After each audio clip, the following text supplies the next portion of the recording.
The following is a presentation of ESPN on ABC.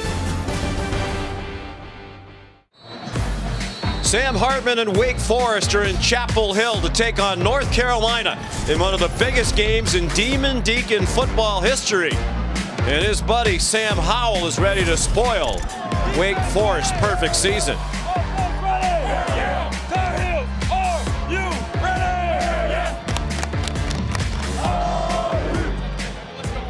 They're ready, we're ready. Sean McDonough along with Todd Blackledge, delighted to have you with us.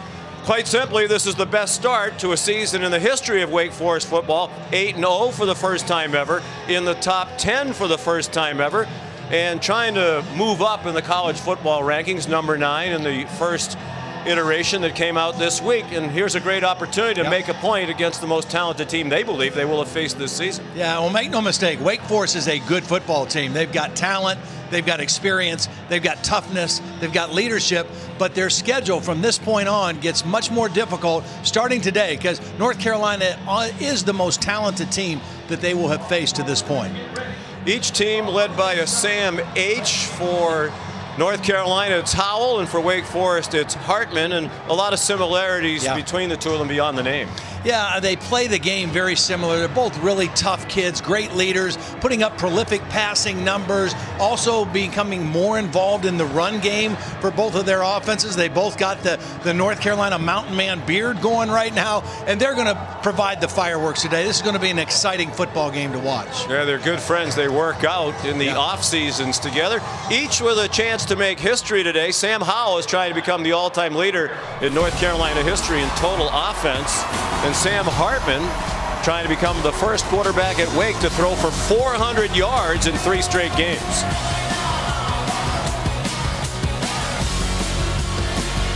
Watching college football presented by Arby's. And this is the ACC on ESPN. But in an unusual twist, this is not a conference game, even though these are charter members of the Atlantic Coast Conference dating back to the early 1950s. 109th meeting all time. They first played in 1888, but when the ACC expanded and went to 2 separate divisions, these teams were placed in different divisions. They weren't scheduled to play in conference every year, so they decided to schedule a couple of non-conference games to keep the rivalry going more frequently. They played a non-conference game in 2019 as well.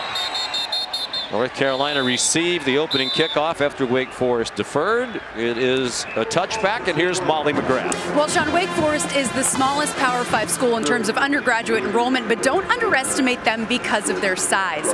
Their wide receiver, Jacory Roberson, told me, we don't want to be known as Little Wake Forest anymore. We feel disrespected. We want the national recognition that this program deserves. He said they're not satisfied with the top 10 ranking. They haven't even discussed it in the locker room. They want much more than that. They want respect, and they want to change the trajectory of this program, Sean. Yeah, their motto, as you know, Molly, this year is good to great. They've been good. They're hoping that this is a breakthrough season.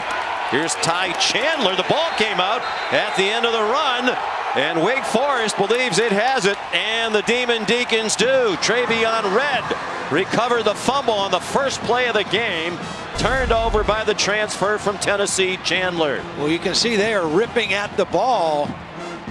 Ryan Smenda. And this is what they do. I mean, coming into the game, one of the things that they have done better than anybody is take the ball away. That's the 18th takeaway now for Wake Forest. Crowd is booing. They saw a replay that we saw, and they believe that Chandler might have been down. Certainly they'll take a look at it. Looks like his knee is actually on the foot of one of his teammates, Justin Olson. They are going to take a look at it. Terrific replay official here today, Peter Voss, former head football coach at Holy Cross.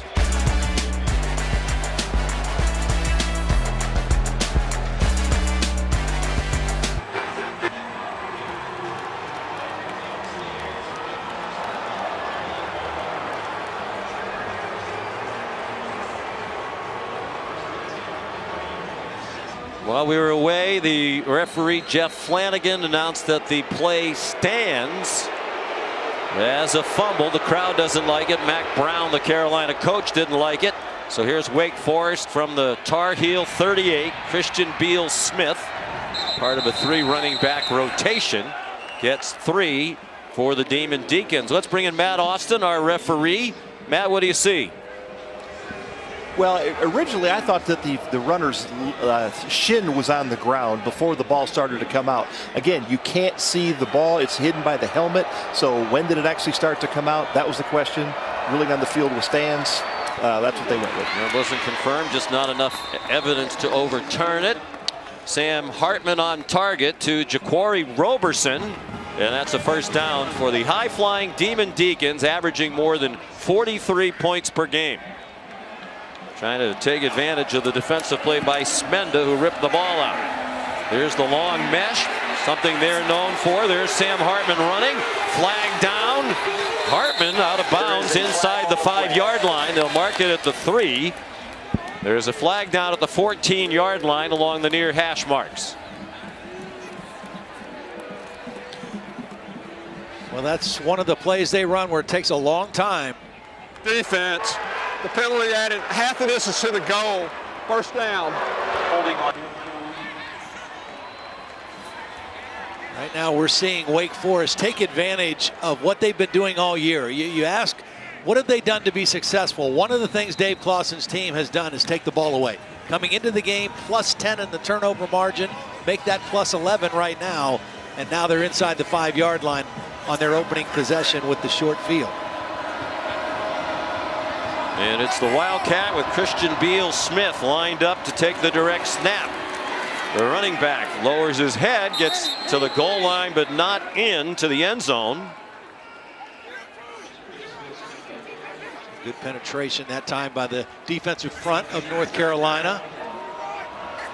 Wake goes very fast on offense. Beal Smith with a flag down, up and over for a touchdown, but the official on the near sideline along the line of scrimmage threw his flag.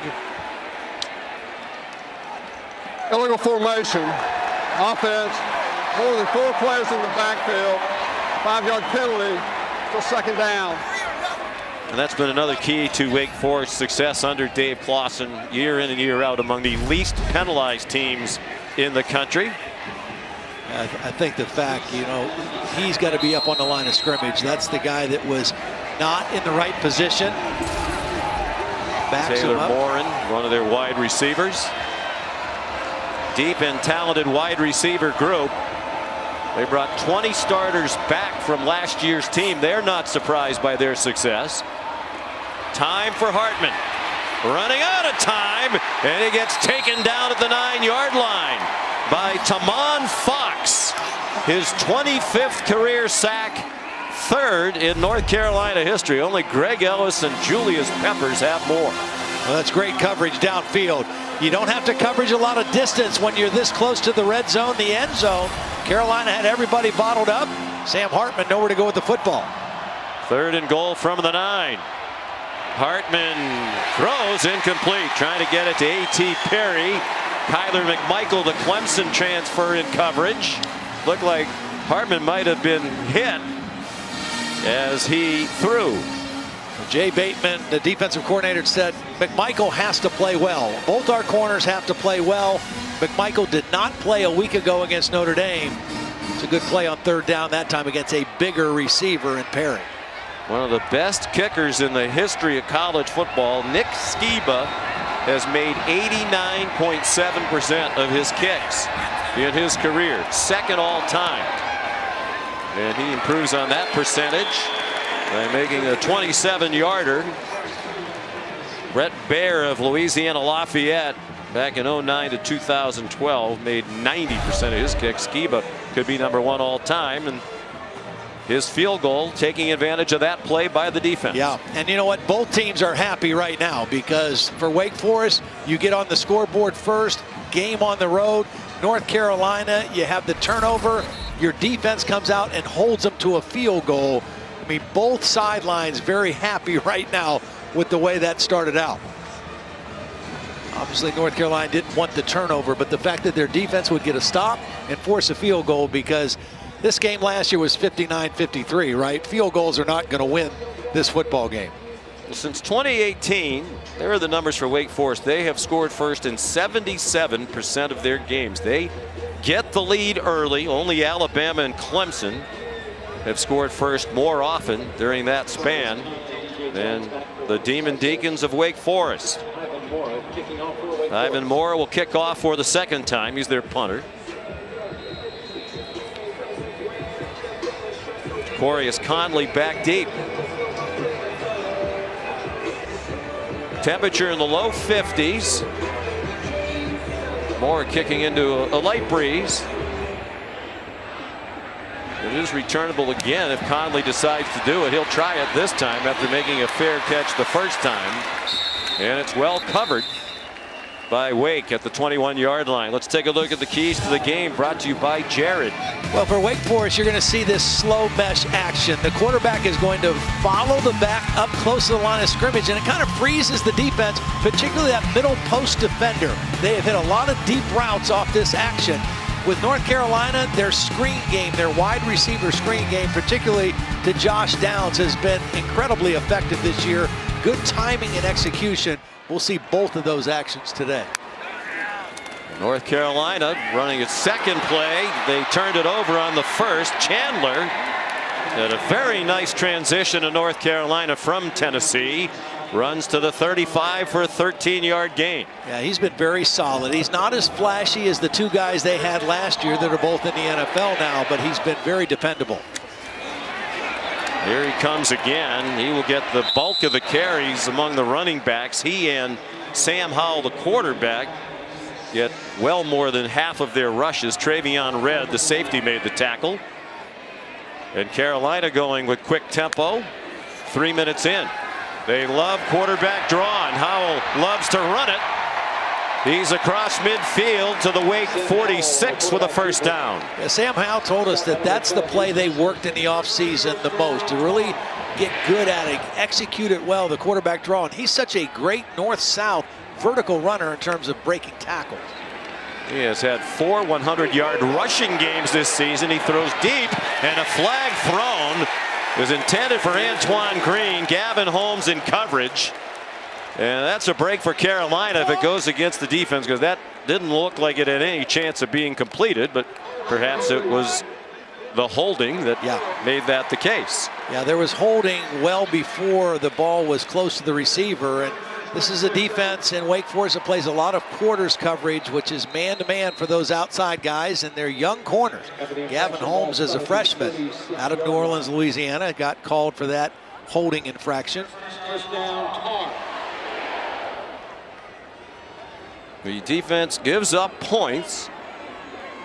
They're giving up 24 points per game. Dave Clawson says he cares about red zone defense. He cares about takeaways. We've already seen one, and being good on third down. Here comes Howell again. Planted at the 33-yard line, but he turned that into a gain of 3. Sam Howell, the quarterback keeper. Boy, he is tough. You watch the tapes. Dave Clawson said admiringly, their quarterback, Sam Howell, plays with a lot of guts. First Carolina quarterback ever to rush for 100 in a season 4 times. They've had some good running quarterbacks here over the years. You know, Sean, if you take the sack yardage out, I mean, he's rushed for nearly 800 yards, which is, you know, I mean, running backs, you hope running backs run for that many yards. And it's not really by, other than the draw, it's not a lot of quarterback design run. A lot of it is just him taking off and scrambling and making plays and running with toughness. He ran for 101 last week in their loss at Notre Dame. They battled the Irish all the way to the end. It's a Carolina team that's had a disappointing year, but they feel they've played well lately. Howell stayed on his feet, apparently, got away from Luigi Villain, and he has a first down. He was everything but down, apparently, for a sack, and showing that competitiveness and toughness that we talked about. Well, the coaches at Wake Forest said, we've got to get him on the ground. I mean, that is the key to the game, getting Sam Howell on the ground. Weren't able to do it that time. DJ Jones in at running back after the 14-yard run by Howell on a first down. You're right. Dave Clausen said to me, the game is, can we tackle Sam Howell? And it usually takes more than one to get him on the ground. He is 6 feet and a fraction perhaps, but a very solid 220 pounds. Loves the weight room. They have to kick him out of the weight room. Here he comes on a design run. He lowers his shoulder and scores. He just ran over Nick Anderson on his way to the end zone for the 7th time this year. Well, it was a great fake. I mean, he did a great job of selling it, drawing the defense in, and then here's the power at the end. He's not a make-you-miss guy. He's a make-you-pay guy if you come up to tackle him. He's gonna put the pain on you. He influenced the defensive end, the linebacker, and then the toughness at the end of the run by Sam Howell. My goodness. Extra point good by Grayson Atkins. Sam Howell. Jim Hoffer, one of the analysts on the Wake Forest staff, told their team, you got to be a man to tackle Sam Howell. Sometimes it's probably going to take two.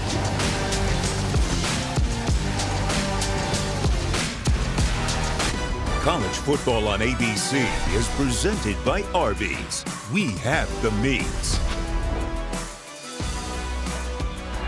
What a wild game it was between these two teams last year. Carolina scored 35 unanswered points. They were down by 21, but Sam Howell led them back for 59-53 victory as he threw for a single game school record 550 yards, 6 touchdowns. He also rushed for a TD for good measure. Highest scoring game in the long history of this rivalry. Jonathan Kim is a touchback machine. There's a touchback on his first kickoff of this game. Sam Howell already with 3 rushes of 10 yards or more in this game, now has 35 for the season. That leads the country. Running backs, quarterbacks, it doesn't matter. He has more rushes of 10 or more than anybody. And you know what's amazing is most people, including Mack Brown as head coach, believe that Sam Howell's going to leave for the NFL at the end of this year. But there is no sense of him protecting himself or trying to stay healthy. He's running more and playing with toughness more than ever. Sam Hartman, that long mesh, and then his pass hit the umpire. Desmond Evans put pressure on the quarterback. And then, unfortunately, it was the umpire, Jim Eckel, who took one off the hat. A lot of times this throw gets so close to the line of scrimmage. Good penetration and a nice hit by Desmond Evans affecting that throw as well.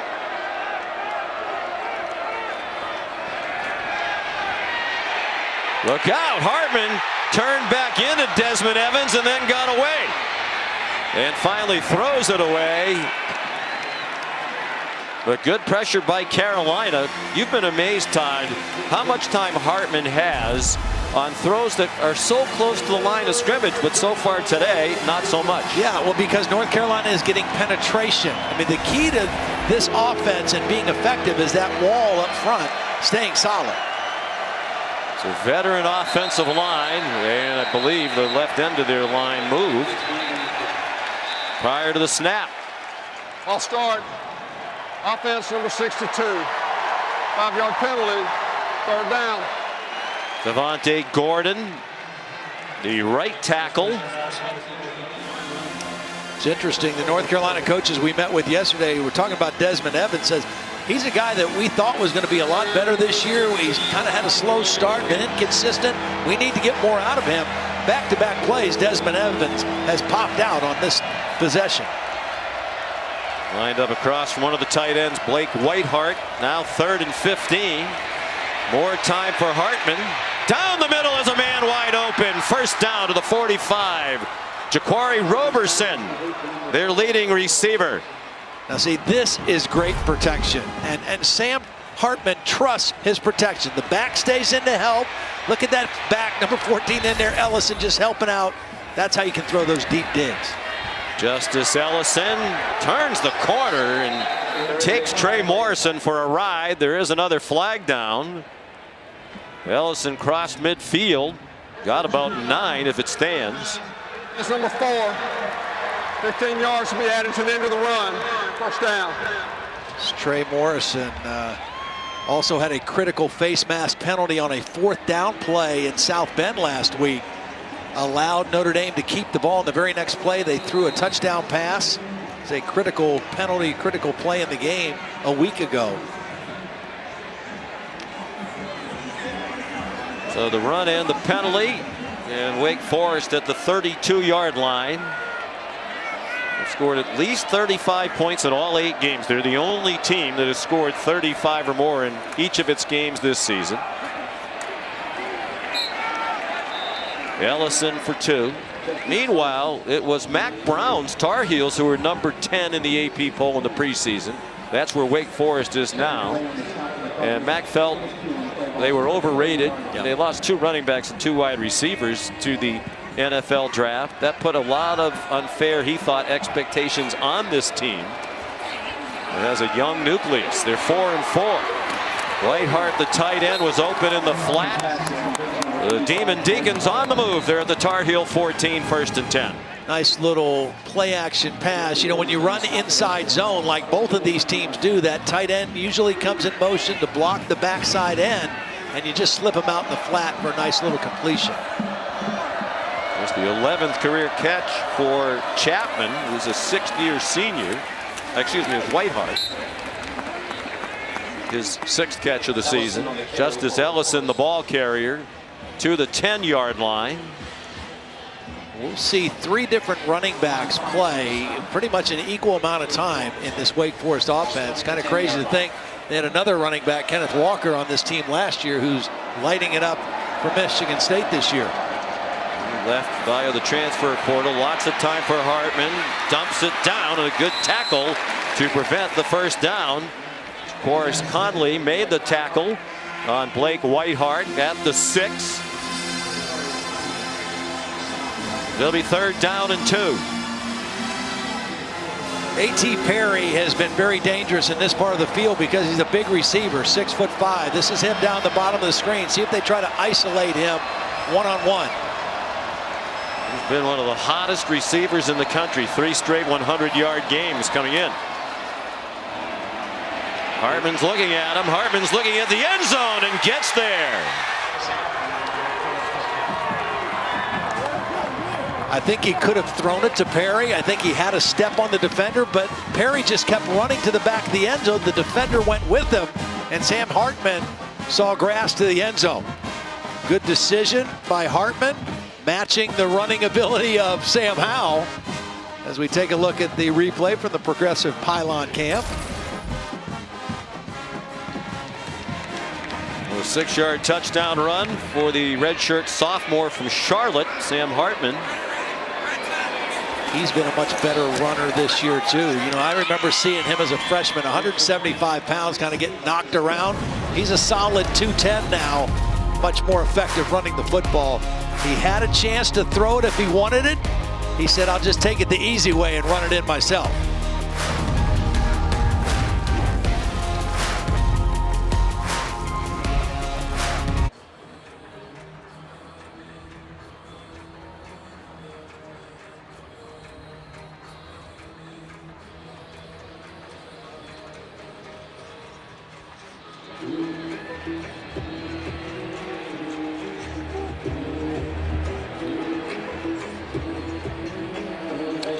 Plenty of time for that one to turn around. And a nice opponent for Kenny Pickett and Pitt today. Boy, Duke has really struggled. They've lost 9 straight conference games by an average of 28 points per game. DJ Jones had trouble with the kickoff. They give him the touchback. Well, we talked about North Carolina in the program under Mac Brown. 8-4 last year, lost to Texas A&M in the Orange Bowl when several key players had opted out. And that forced them on to the NFL. 2 outstanding running backs, 2 wide receivers, but still, even though they're 8-4 last year, which is good, not great, and they lost all that talent, they're number 10 in the preseason poll, which to me was a compliment to how people felt about Sam Howell. Right. But Mac said we were overrated for sure. And I agree with Mac Brown. I don't think, I hate preseason polls. I don't think there should be any poll till you get to the month of October. Let teams play and prove themselves, and then you find out who's legit. DJ Jones carried on first down for the Hall of Famer Mac Brown. Still fiery at age 70 and is a big believer in the future here at Carolina. Part of the problem this year, Todd, is that they're transitioning from that older core to these talented young recruiting classes that they've had. And sometimes it can be a problem on a team when you have younger guys who are taking over for older guys. Right. Or who are more experienced, but young guys are going to make some mistakes, but he's playing the talent right now in the future. Especially when you're 4-4. If you're 8-0 or 7-1, those attitudes don't show up as much. And one guy they're going to get involved here real soon is Josh Downs. I mean, he has been a great player this year, hasn't touched it yet. Good chance for him here on third down. One of the leading receivers in the country.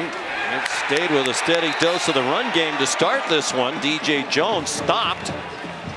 And to Coach Clausen's point, we don't mind giving up yards. Right. Just get stops on third down. Get the ball back. Situational defense. That's where they've been good. Red zone, taking the ball away, short yardage. That was a nice blitz by DJ Taylor, the linebacker, and Luke Masterson both involved in the backfield on that play and forcing a punt. And if you get a few stops in a game like this, that's all it takes. I mean, Dave Clawson said if our defense is just average with the way we're playing offense this year, we're going to have a chance in every game. Ben Kiernan, native of Ireland. Taylor Moore back deep, and he makes a fair catch on a 36-yard punt. Tonight on ESPN, 7 Eastern time, LSU and number 2 Alabama. Chris Fowler, Kirk Herbstreit, and Holly Rowe. LSU 4-4 off a bye week. Alabama 7-1. Bryce Young, the odds-on favorite right now to win the Heisman. And here's a look at the All-State College Football Playoff rankings. First iteration that came out this past Tuesday. No surprise, Georgia number 1. Alabama, Michigan State, Oregon, and then on the outside, for the moment at least, looking in Ohio State and Cincinnati.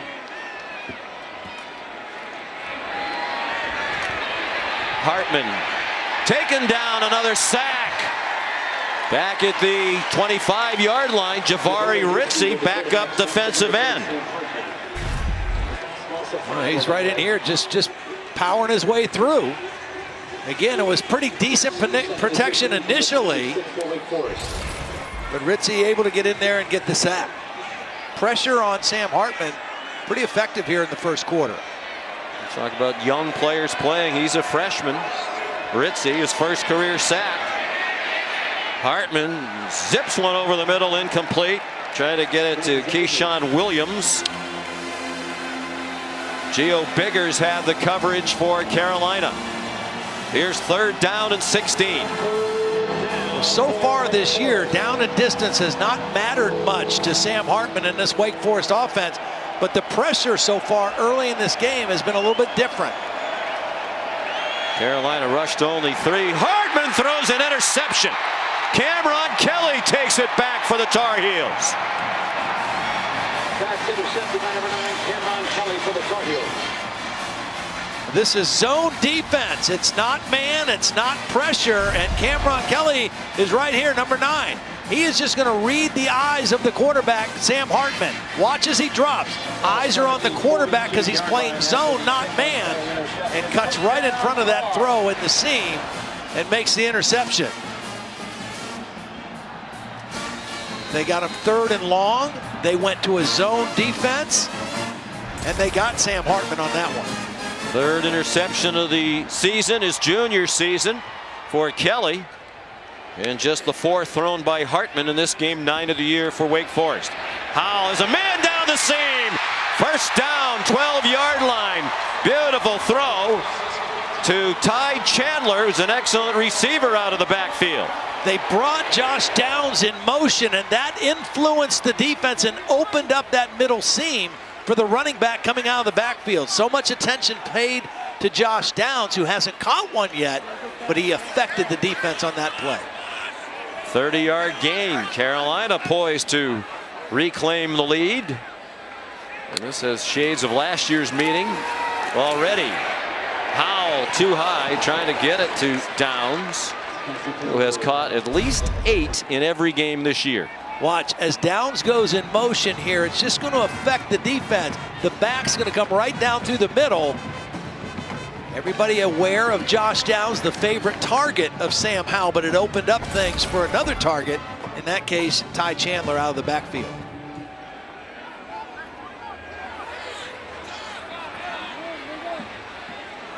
Downs has 70 catches this year. Howell, quarterback draw again. Howell again into the end zone.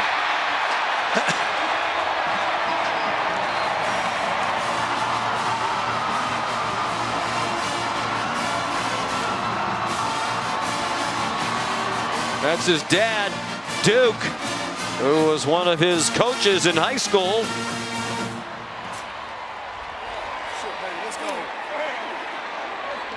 Well, Dave Clawson, prophetic when the Wake Forest coach told us yesterday, to me, the game comes down to, can we tackle Sam Howell? So far, they haven't. Well, one thing is for sure, you're not going to tackle him with arms. I mean, you've got to get bodies and wrap him because his lower body is so strong. You're going to see the first missed tackle in the backfield right there.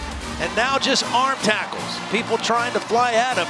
Kevin Pointer couldn't get him, and then nobody else could get a body around him.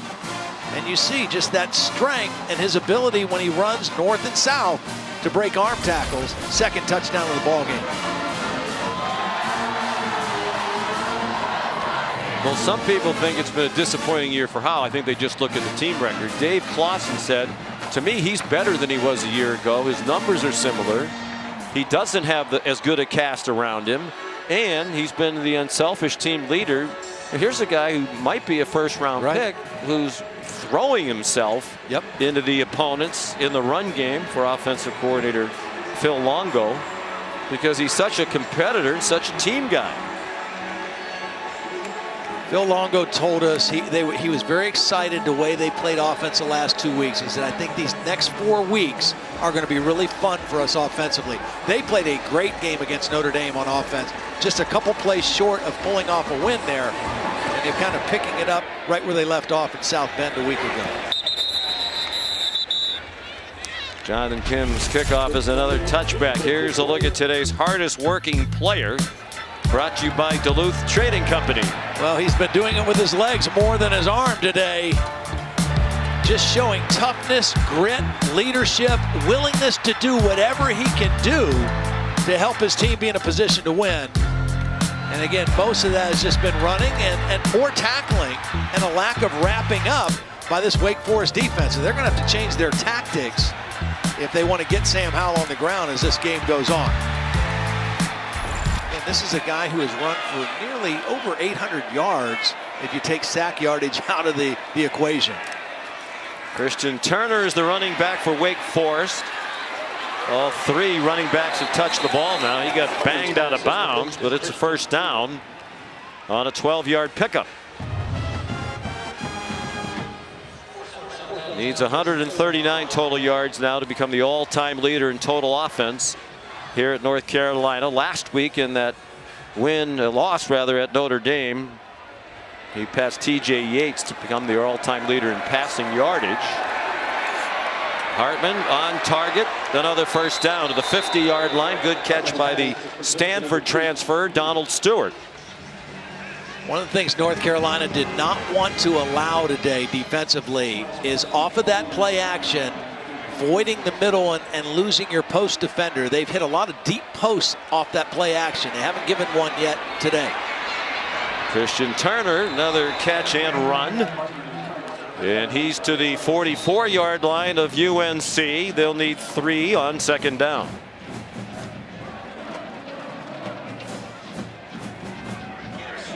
Turner's a transfer from Michigan. In his first year at Wake Forest.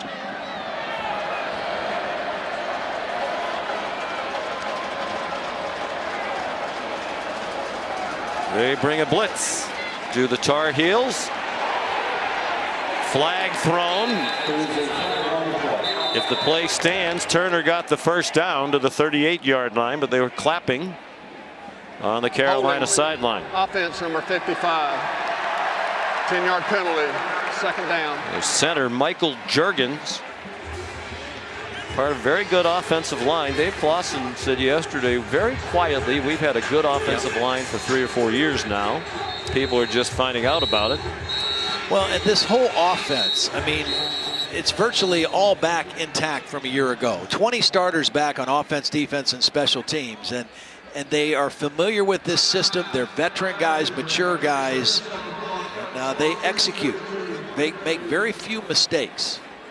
There was one. Jaquarius Conley injured for North Carolina. He seems to be fine. He's back on his feet. That's the reason for the stoppage in play. And while we have a moment, let's send you back to the studio. Here's Kevin Nagandi.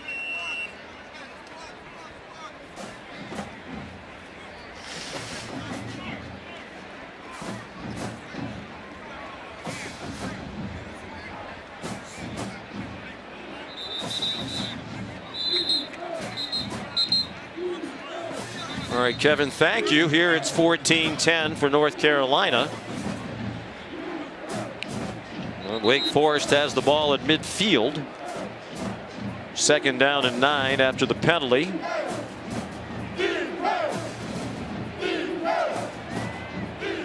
Sam Hartman making his 29th career start. Threw for 402 last week on homecoming. Their win in Winston-Salem against Duke, and he didn't even play in the fourth quarter.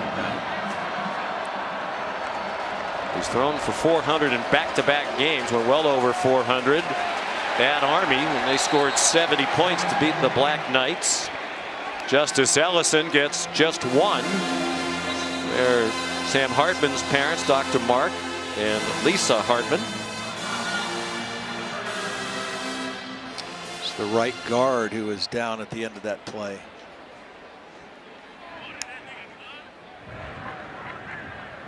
Loic Nagasamnaya is the injured player. Another stalwart of that offensive line, his 20th career start. While they look at him, here's Molly McGrath. Well, Todd mentioned North Carolina's defensive pressures look a little different today. That could be because their defensive coordinator, Jay Bateman, is calling the game from the booth for the very first time in his career.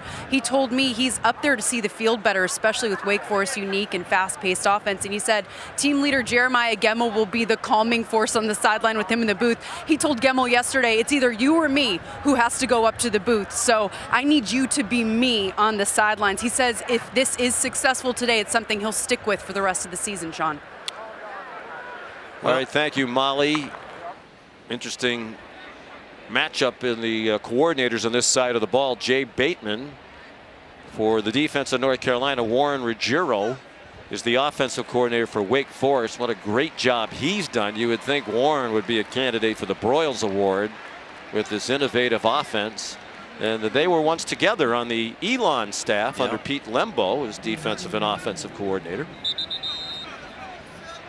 Well, one of the things Bateman is thrilled about today is he's got one player back that's only played in one game. Storm Duck, number 29, is on the field. He's healthy. They feel like when he is healthy, he's as good as any cornerback in this league, and has not been able to play very much, but he looks good today, and that's a good sign for North Carolina fans to have him back on the field. He broke his foot early last season, missed the last 10 games, and has played sparingly, as you saw on the graphic, this year. Third down and 8. And it's a run called by Coach Ruggiero. Wow. And Ellison got very close to the line to make. Doesn't look like he got it from here.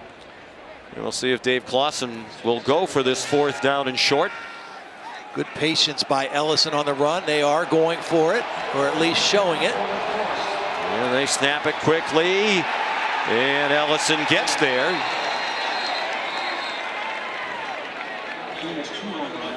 See, part of this slow mesh, the quarterback is going to try to get a little block at the end of that play. I mean, he's hit, but he's also there to kind of block Cameron Kelly just to keep him away from the running back. A little different look. Here's the post. Off the play, fake, up for grabs, and incomplete. Looked like Jaquarii Roberson was going to have a touchdown, but he couldn't hang on. Trey Morrison there for the Tar Heels. I just don't think he could control it all the way to the ground. He has the catch, he's got it, and then it's slapped out. Great job by Morrison getting a hand in there and knocking it out as the two players were on their way to the ground. He's a veteran, is Morrison, his 40th career start. They brought a blitz, didn't get there. Good catch in traffic by Donald Stewart, who held on as he got blasted by Desmond Evans.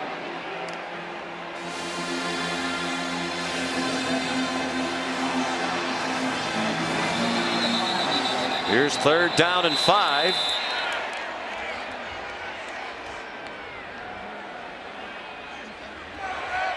Timeout. The previous play is under further review for targeting.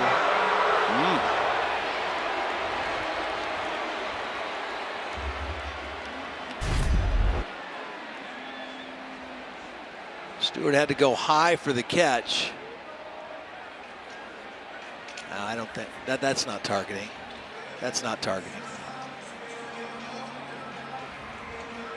The hands were up because he was going for the football. You know, I don't think that there's anything that looks like targeting there. Will you agree, Matt?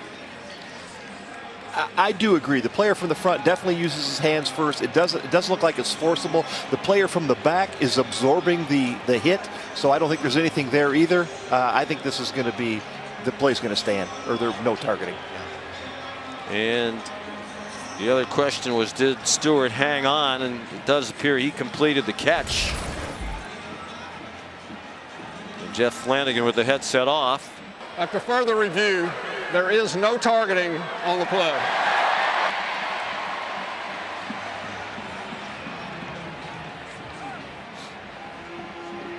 And it means Wake Forest will have 3rd down and 5 at the 35-yard line. They're on the edge of field goal range, down by 4 in the final 36 seconds of the opening quarter. Well, you got to think Dave Clawson and Warren Ruggiero might be thinking 2 plays here already. They already went for a 4th and 1. They're in that area of the field where they could be thinking 2 plays to convert the first down here as well. It'll be a long field goal and into a little bit of a cool breeze. Hartman has room as he leaves the pocket. He didn't want to slide, and he took a hit on his shoulder and bounces right back up, and he's just short of the first down. Got hit by Jeremiah Gimmel. Yeah, he didn't slide because he knew what he needed for the first down. He still wasn't able to get there, but if he would have slid, he would have been probably 2 yards shy of that first down marker. Takes us to the end of the first quarter. Very entertaining. The quarterbacks, the stars, as anticipated. ESPN's presentation of college football on ABC will return after this message and a word from our ABC stations.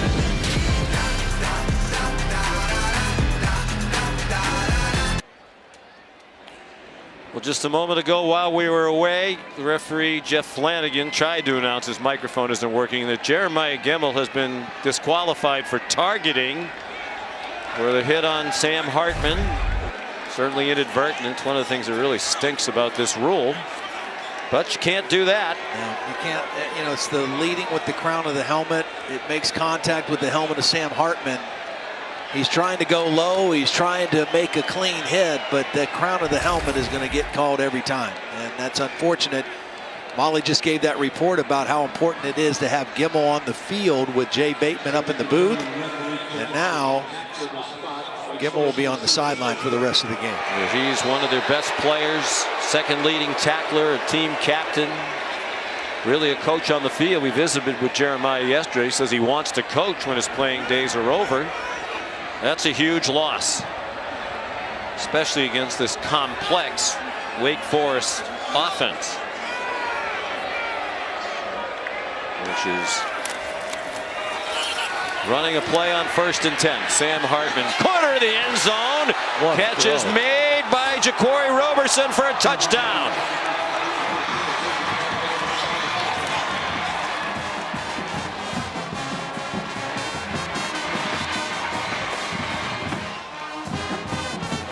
Nice change of pace by Warren Ruggiero, moving his quarterback out of the pocket. North Carolina been able to get pressure in the pocket. Does he maintain control? Feeder in. Catch was made. Control on the way to the ground from the progressive pylon cam. This is a great catch by Roberson. And a nice play design, rolling the quarterback out and throwing on the move by Sam Hartman. His 16th career touchdown reception. He is 9th all-time at Wake Forest in that category. Already a 4th lead change of the game, and Nick Skiba makes it 17-14 for the Demon Deacons. North Carolina has been able to muddy the picture a little bit, getting pressure inside. So what does Warren Ruggiero do? He says, let's fake it, get our quarterback outside the pocket, get him out at a different launch point, and he makes an accurate throw rolling to his right to Roberson. Perfect position, back of the corner of the end zone. Morrison and Kelly in coverage, but just a perfect throw by Sam Hartman.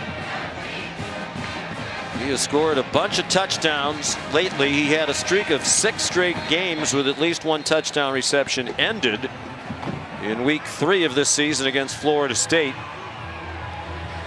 Hartman's now thrown a touchdown pass and an interception. He's run for a touchdown. And he told us yesterday that beard is not coming off as long as they're undefeated. Why would you change anything? I'm very envious because I couldn't even grow a beard if I wanted to. And that is like authentic mountain man beard. Ivan Moore kicks off. It'll be another touchback. We'll be back in 10 seconds. Now a look from Ram Trucks. Ram Trucks, built to serve. I love my Ram truck. Yes, you do. Love it, love it.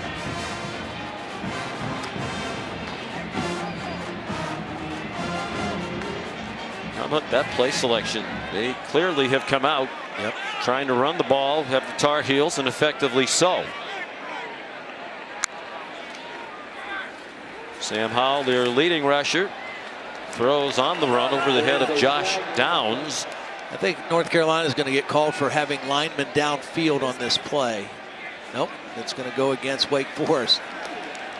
Personal foul, face mask, defense number 28, 15 yards from the previous spot, first down.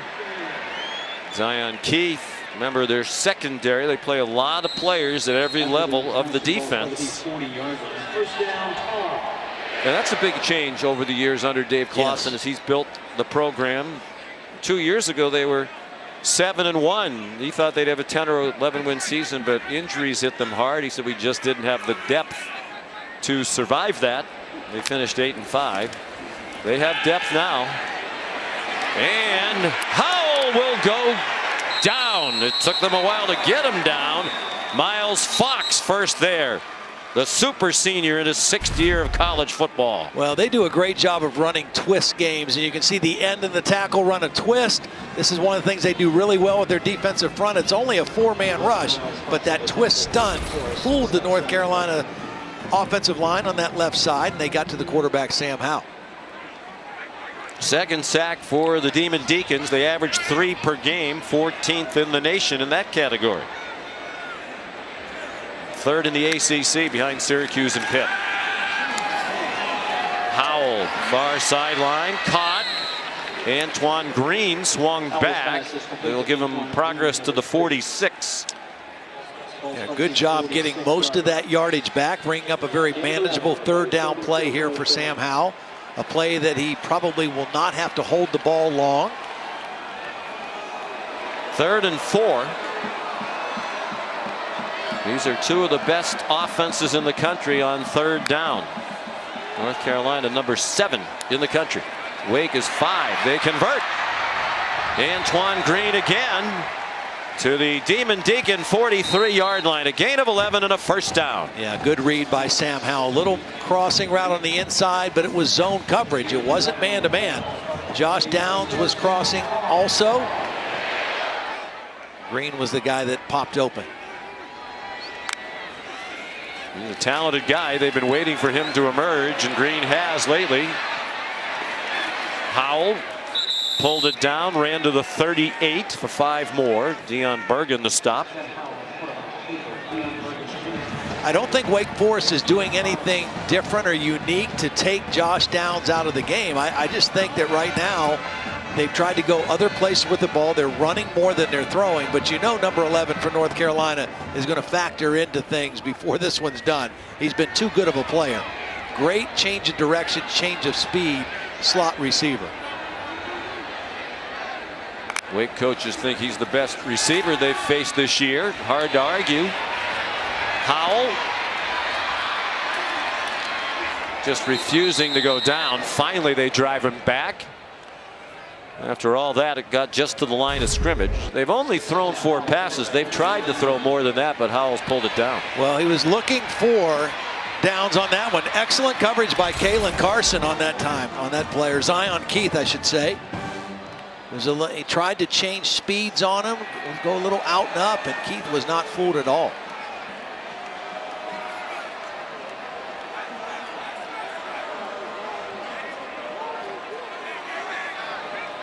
Third in the country in catches with those 70.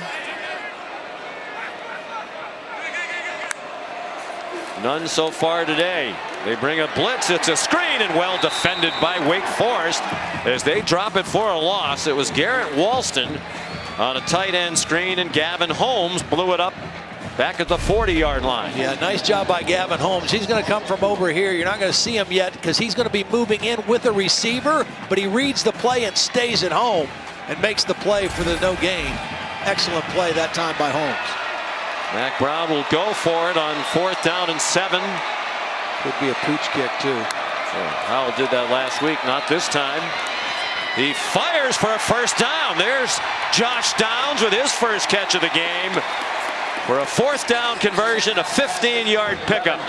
Well, right when they needed it, they finally got their man the football. Nice little inside and out route. You see the quickness and the change of direction, speed. That's what makes him such a unique receiver. Luke Masterson is injured for Wake Forest.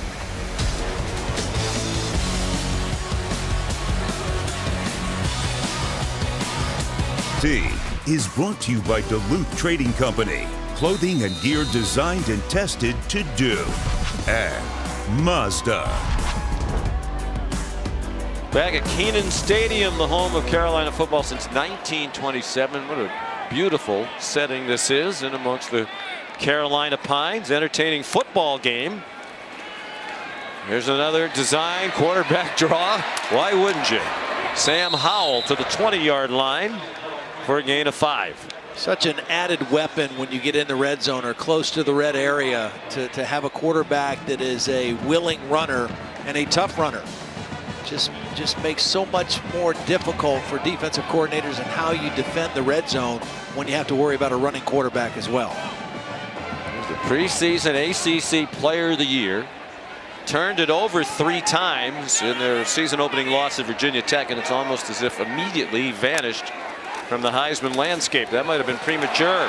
Ty Chandler inside the 5 and down at the 1-yard line. He broke a couple of tackles and nearly scored. He settled for 19 yards.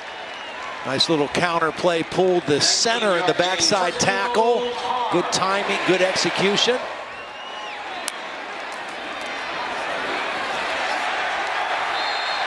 Ty Chandler, touchdown, North Carolina. The 5th lead change of this game, and there's still 9:41 to go until halftime. And for Chandler, his 10th rushing touchdown of the year. He got you down here. Why not let him pay it off? Here was the play that got him there. They pull the center, the backside tackle, and Chandler cuts right inside and shows power getting towards that goal line.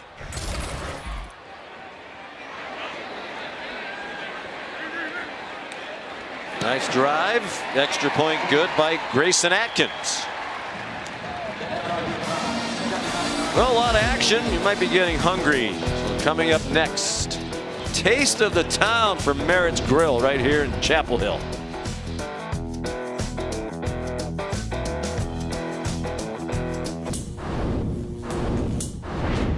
About a half a mile from the UNC campus is the iconic Merritt's Grill. What started as a gas station and convenience store was transformed into a Southern grill in the 90s. But they really hit the jackpot in 2008 when they introduced their now famous BLT.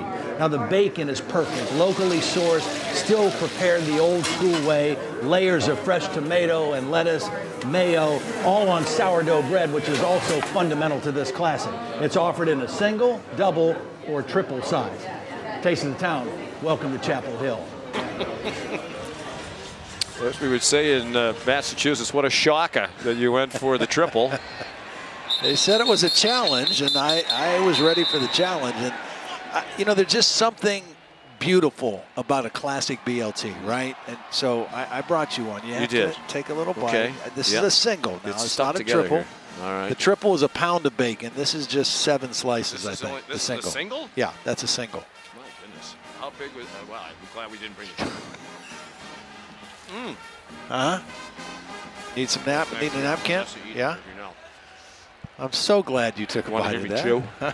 Josh Hoffman, our producer, said, "Move your mic down. I don't think America wants to listen to this." Oh, it is delicious. Yeah, it's good stuff, isn't it? You know, we'll save the rest for halftime. Who doesn't love bacon, right? Right. And it's the greatest smell. As you said, the booth even smells good with the bacon. Sam Hartman threw it away. Now they have a location right here in the stadium. Right here in the stadium. I mean, and they do a killer business on game day, as you would expect. I think some of our crew might slip out there at halftime, see if they can get some. Do you do all your own research? Hartman fires over the middle, and it's caught for a first down by A.T. Perry. I do. Like locally sourced bacon was an interesting phrase to me. Well, you know, I didn't have time to go into it. It's the same store, same provider. They've gotten it for since the 90s, you know, and they nearby. Yeah, nearby. Yep. So it's a local source of bacon. Well written. Flag down, receiver down. And there are 3 flags. Keyshawn Williams was the intended receiver. The ball sailed way over his head. Contact with Jaquarius Conley. 2 fouls on the play, both on the defense. Holding defense number 0. That penalty has been declined. Personal foul, continued hands to the face, number 56 defense. That's 15 yards from the previous spot. Carries a first down. Now, both teams have had some costly penalties. Tamari Fox, here's on the inside. That's the hands to the face. That's the one that is being accepted. You see the receiver on the ground. There's the pass interference that was declined. The bottom result is great field position again for Wake Forest on the North Carolina side of the 50-yard line. For the 4th Carolina penalty, and Wake Forest uncharacteristically flagged 5 times already. Nice patience on that run by Christian Beal-Smith. You mentioned it earlier, Todd. They had Kenneth Walker here last year as part of a running back rotation. He went to Michigan State because he wanted more of a chance to showcase his talents, be more of a featured ball carrier, and obviously that's worked out very well for him and for Michigan State. But this 3-headed monster at running back has worked pretty well for Wake Forest as well. Similar numbers. Although that was 2 years at Wake Forest. Surpassed that in 1 and has emerged as a Heisman Trophy candidate at Michigan State. Pressure off the corner. Hartman to the end zone. A one-handed catch by A.T. Perry. Couldn't get free from Cameron Kelly, so he said, all I need is one arm. And it's a 32-yard touchdown. Just immediate recognition by Sam Hartman of the corner blitz to the short side of the field. He knew he had a safety trying to cover his big receiver and makes a perfect throw. And you can see Perry, the strength. Here's the blitz from the corner. Hartman sees it right away and gives his receiver a chance. Perry was able to hold the defender off with his right hand and snatch the football with his left. Well, he was trying to make the argument that he was being interfered with by Perry. Perry's 9th touchdown catch of the season. Started the day with 8, which was tied for 7th in the country. Skiba added the extra point. What a catch by the redshirt sophomore from Lake Worth, Florida.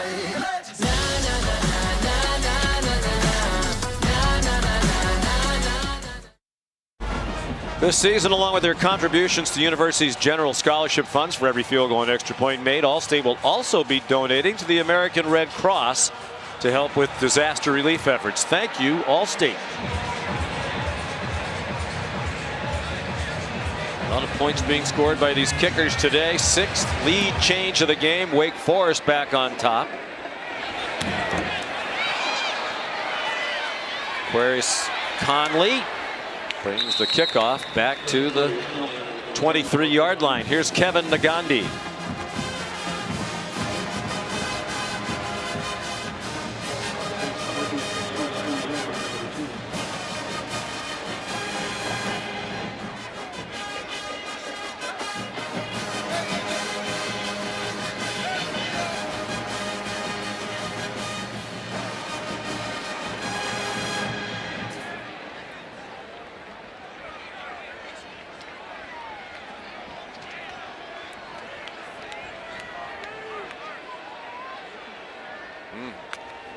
Looking like it could end up being a 3-win season for Nebraska, despite so many close calls. Shoveled ahead, Howell to Josh Downs, and then a flag thrown at the end of the play where the tackle was made.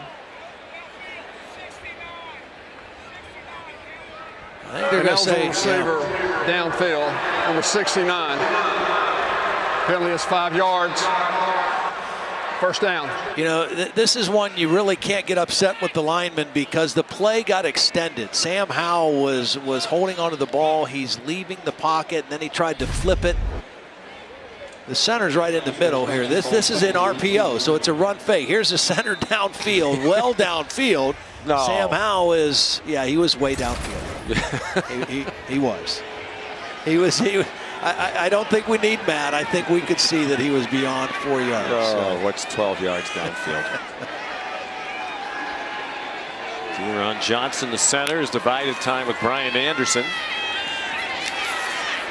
Pass too high. Downs was breaking free over the middle, and Sam Howell threw it a little bit too high. Yeah, he had him. Jasir Taylor was in coverage, and Downs had a step going to the post. And the ball just sailed on Sam Howell. There was some bodies around his feet. Wasn't able to step into that throw, and the ball took off on him. It's 5 out of 7 passing so far for Howell, who is the leading rusher in the game with 65 yards, 2 touchdowns.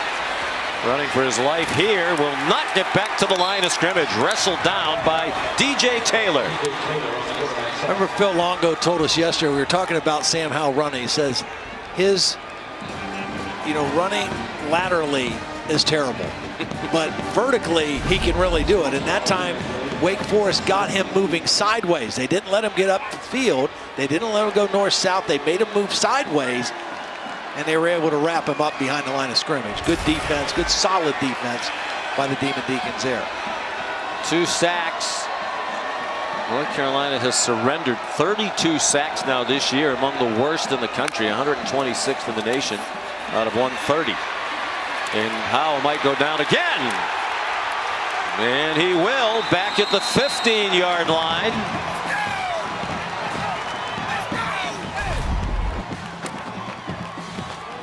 Luigi Villain, Chase Jones among those there for the Demon Deacs. Well, he had a bunch of guys out. He only had one possible guy open. That was Antoine Green, who ran a curl route. But by the time he opened up, Sam Howell was already trying to look for a place to escape. That is one of the reasons why they have had a lot of sacks against them. Howell will hang on to that ball for a long time, take the hit, try to wait for somebody to break open. Ben Kiernan, the punter, and is juggled.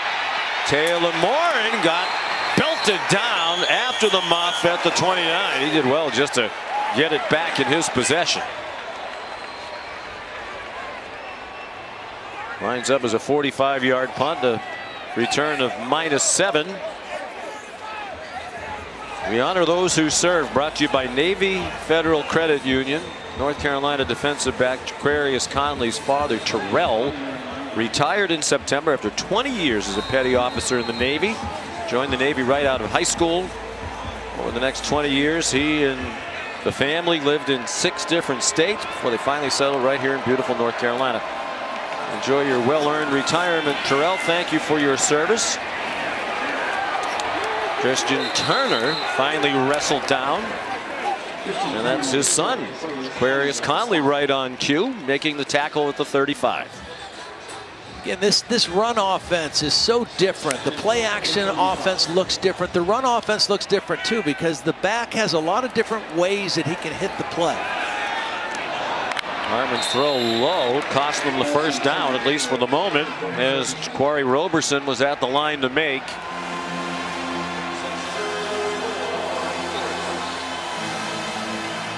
Third down and 4. Can anybody get a stop?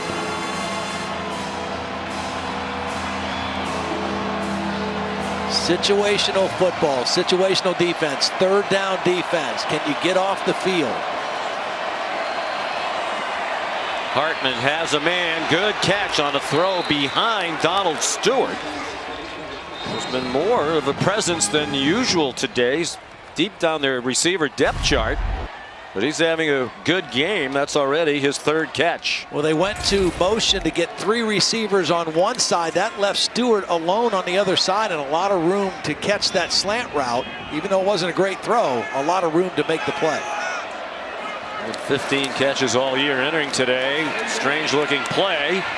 And Hartman has to throw it away as he was being pressured by Power Eccles, a freshman who will see more playing time today with the disqualification for targeting of their defensive leader, Jeremiah Gemmel. Well, Sean, Eccles is calling the defense on the field with Gemmel out because of that targeting penalty. Gemmel spent all of his time on the sideline coaching up Eccles, telling him, you got this, talk more than you think you need to, and drawing up plays for him. Hartman's pass incomplete. Try to fire it into A.T. Perry. There's Storm Duck, who looks to be moving very well. If he stays healthy, that's a huge addition to their defense, as you said earlier. Exactly 5 minutes to go until halftime. Number 9, Wake Forest, trying to remain undefeated. Up by 3. Hartman not on the same page with Perry. And there was Storm Duck again in coverage. Well, remember the last time when Perry caught the touchdown, he was working on a safety, not on a corner as talented as Storm Duck. He uses his hand, uses his length, in great position. And Sam Hartman really know where to go with the football. That was excellent coverage by Storm Duck. I just like saying that name, Storm Duck. Definitely on the all-name team. Yeah. So far this season. Ivan Moore to punt again. They had one game earlier this year at Army where they didn't punt at all, and they scored 70 points. Just the second time in Wake history they played a whole game without a punt. I don't know if Army punted either. They ran for 416 yards against Wake Forest that day too. In that game, Wake scored 63 points on offense in 17 minutes time of possession. The AT&T Countdown to the College Football Playoff National Championship, Monday, January 10th on ESPN. Ready.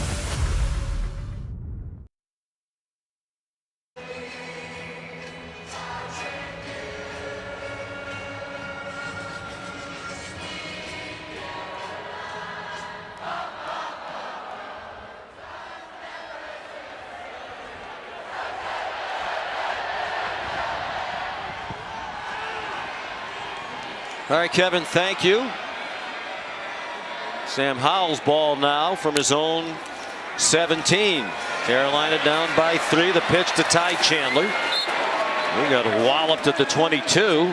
Brian Smenda there with help from Nasir Green, who's a standout, who's been injured, hasn't played much the last 5 games. battling an ankle problem and a hamstring injury. Honorable mention all conference last year.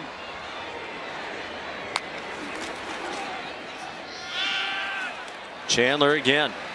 Yeah, he's a valuable part of this defense when he's healthy, Nasir Greer, because he can play corner, and like right now he's out there as a safety, but he has those corner coverage skills, and that's part of that depth that Dave Clawson was telling us about. They finally have enough depth to play a lot of people, a lot of snaps, and be able to overcome some injuries that knock guys out for a game or two. He returned last week, played sparingly against Duke after missing the previous 3 games. 3rd down and 1. Howell keeps it and cannot escape Rondell Boythroyd. What a play by Boythroyd. He tackled both guys. He tackled the running back and the quarterback at the mesh point. I mean, here he is right here. He's just going to get right into the backfield and make the play. Follows the tackle down and grabs both guys, pulls them to the ground. Had a little help from Miles Fox. Crowd thought he face masked Sam Howell, but it looked like he grabbed a jersey. Rondell Bothroyd, sophomore from Manchester, Connecticut. Another one of those 3-star recruits who Wake Forest develops, and he turns into a terrific player. They have a squad filled with those. Ben Kiernan the punt. Taylor Moore in the fair catch at the 48-yard line, and now there's a skirmish.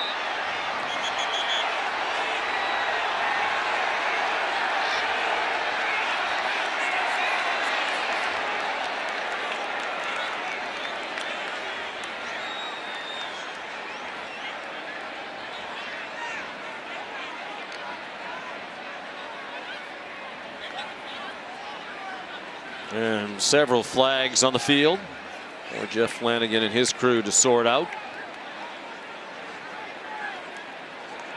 North Carolina playing without Jeremiah Gimmel. Holding receiving team, number 6. It's a 10-yard penalty. At the end of the kick, the receiving team keeps the ball. So apparently all that pushing and shoving went unpenalized.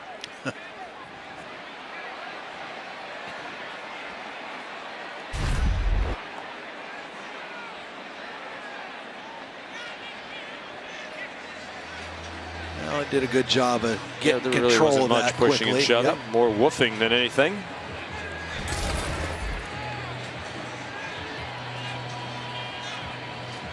Dave Clawson not satisfied with the explanation he's being given by Kirk Lewis.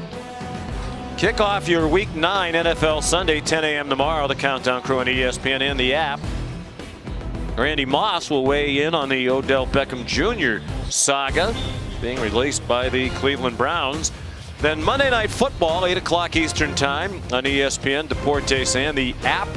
The Chicago Bears and the Pittsburgh Steelers. Bears 3-5. Pittsburgh's 4-3 off a win against those Browns this past Sunday.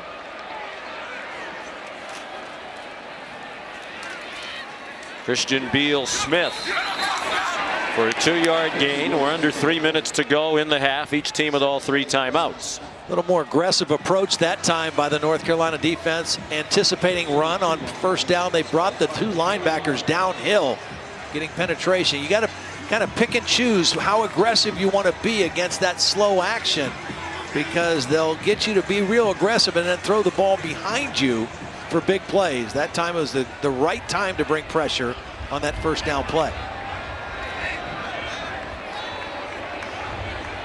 Sam Hartman in no hurry. They have plenty of time to go down and score. They don't want to leave any time for North Carolina if they give the ball back. Christian Beal-Smith found a crease and found Carolina territory to the 49-yard line. First down. You know, that's a play I really like, and a lot of teams run it. You throw, as long as you throw that ball behind the line of scrimmage, your blockers can get down and get engaged down the field. It's like an outside run. Hartman surrounded, got it off, and out of bounds. A.T. Perry. Storm duck there for the Heels at the 42, a gain of 7. Remember, Wake Forest won the toss and deferred, so they're looking to go 2 for 1 here. Take as much time, maybe take all the time off this last possession of the second quarter, and then get the ball to start the second half and try to seize momentum in the game. Their defense has gotten them a couple stops, and now they're in scoring territory again. Scoring has slowed down a little bit here in the late stages of the quarter. Christian Beal-Smith close to the first down. Cedric Gray made the tackle. Another talented young player, just a sophomore from Charlotte. They line up very quickly. They caught the Tar Heels by surprise. Hartman, the keeper, for the first down. Well, again, without Jeremiah Gimmel on the field, you've got a new signal caller, you've got young linebackers, and that's just smart football by Sam Hartman. Recognizing the confusion and going with the quick count for the sneak and the first down. Hartman throwing deep. Barnes open and has a touchdown. He got behind 3 Tar Heel defenders. 37-yard score, and for the first time in this game, there is a 2-score lead. Well, Morin's right here. He's going to run to the post. The guy that is going to get fooled is this backside safety. Watch Sam Hartman with his eyes look to the left, hold that safety over there, and then by the time he breaks, it's too late. He ran past the corner, and the backside safety was watching the eyes of the quarterback, and a beautiful throw by Sam Hartman. 3 touchdown passes in the half for Hartman. Skiba's extra point is good. That's 25 for the season for Hartman. The single season Wake Forest record is 29 by John Wolford, who was Hartman's predecessor at starting quarterback back in 2017. Well, he's done a little bit of everything. Thrown from the pocket, he's run one in, he's thrown on the move. And you're seeing why Sam Hartman in this offense has been the only offense in college football to score over 35 points every game. Touchdown to Perry. He read the corner blitz, made the nice read, the nice throw, and I mean, they're legit. You know, offensively, this team is legit. I mean, the quarterback is legit. The receivers are good. They've got 3 backs, and they're very confident. They believe in what they're doing, and they're playing with a very high level of confidence and execution right now. It's 58 career touchdown passes now for Hartman. And that's 2 from the school record. He's 1 behind John Wolford, we just mentioned. And the all-time school record is 60 career TD throws by Riley Skinner. So Hartman's going to break that before the end of the year. Aquarius Conley to the 25, 1:01 to go in the half, and 3 timeouts for the Tar Heels, down by 10. Time now for the All-State playoff predictor. And these are the 5 of the 6 remaining undefeated teams who do not have UTSA on the graphic, not in the top 25 of the college football playoff rankings, even though they're number 16 in the AP poll. Wake Forest right now with a 1% chance to make the playoff, according to the All-State playoff predictor. Well, all Wake Forest can worry about is taking care of their own business, which is winning games. The same thing you would say for Cincinnati. All they can do is win the games that are in front of them. And but I'm impressed with what I'm seeing with my own eyes today. I watch film, but I'm impressed with what they do offensively and how well they execute. Howell to Antoine Green for 11. Howell bounces outside and wisely runs out of bounds at the 45-yard line. 19 yards on that run for Howell. Just such a sturdy guy. He's 6 foot, probably 220 pounds, 225. And again, he just breaks through arm tackles and kind of bounces off tacklers or would-be tacklers. Up to 76 yards rushing and 2 touchdowns. 4th time this year he's rushed for at least 2 in a game. Pulls it down again. Flag thrown as the pass was incomplete. And now another flag down. Looked like Joshua Izudu was holding Luigi Villain, but then there was another flag fired in late, which makes you wonder if there was a late hit. Yeah, I think Two they're going to get fouls on the both. play. Yep. Holding offense number 79. Personal foul roughing the passer number 29. Those fouls will offset. We'll replay the down. Kalen Carson, the freshman cornerback, is the guy that's going to come up and hit the quarterback, Sam Howell, after the ball's released. It wasn't a lot of hit, but it was definitely late. And you're right on the hold by Azudu on the inside.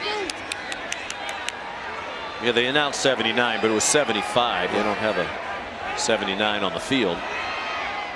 So 1st and 10, 31 seconds to go. Howell launching one deep up into the breeze. Lots of contact. And flags fly. It was nearly intercepted by Nasir Greer. And they might be flagging Isaiah Wingfield for pass interference. The crowd thinks so. Yeah, looking at the flags. Penalty in the previous spot.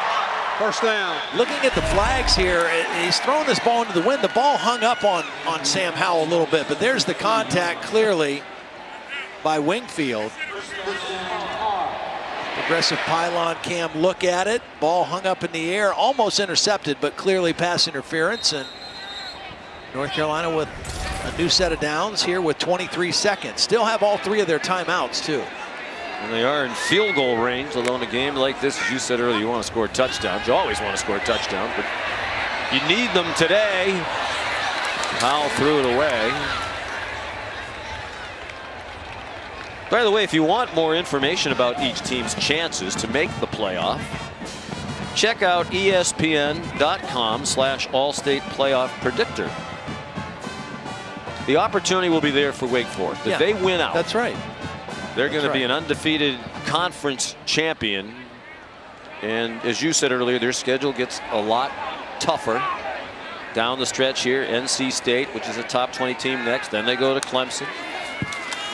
Then to Boston College. Howell is a man open. Downs looked like he was surprised there was nobody around him when he turned. Got a little more, ran out of bounds. 14-yard line, 16-yard gain. Now just 9 seconds to go in the half.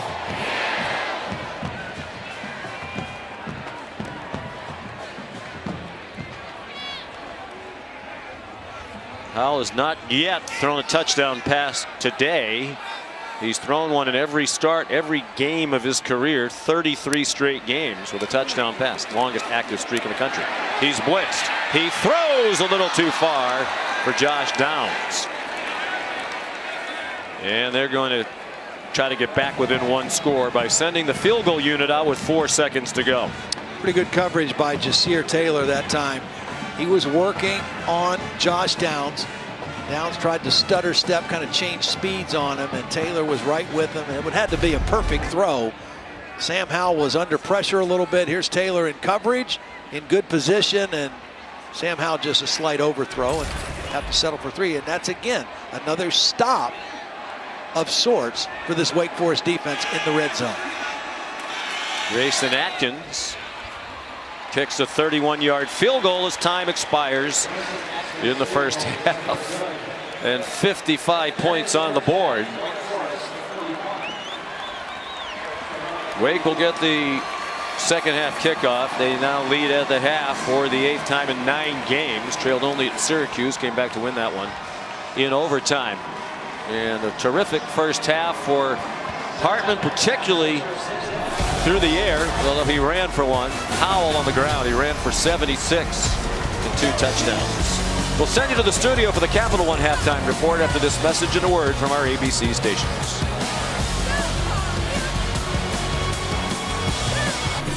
You're watching college football presented by Arby's. And this is the ACC on ESPN. If you joined us late, it's not a conference game. These two were not scheduled to play each other this year in the ACC because they're in different divisions. So 2 years back, they decided to play each other in a non-conference game. Their fans like it. Their schools are only about 80 miles apart. And we're glad they did it because it's been a very entertaining game. It really has. And kind of what we thought, right? Last year it was a high-scoring affair. Lots of points, lots of yards. First half, same thing. We knew both Sams, the 2 quarterbacks, were excellent players. they have not disappointed. And I really think as this second half goes now, whichever one of these defenses can come up with some situational plays, you know, who can create another turnover. There was one for each side in the first half. Who can get more stops on third down or the red zone? That's going to ultimately determine who wins the game. Hard to believe the yardage total put up in this game in the first half didn't come close to the first half last year between these two teams. A game that Wake Forest led 35-24 at the half last year. They went up by 21 in the second half and lost.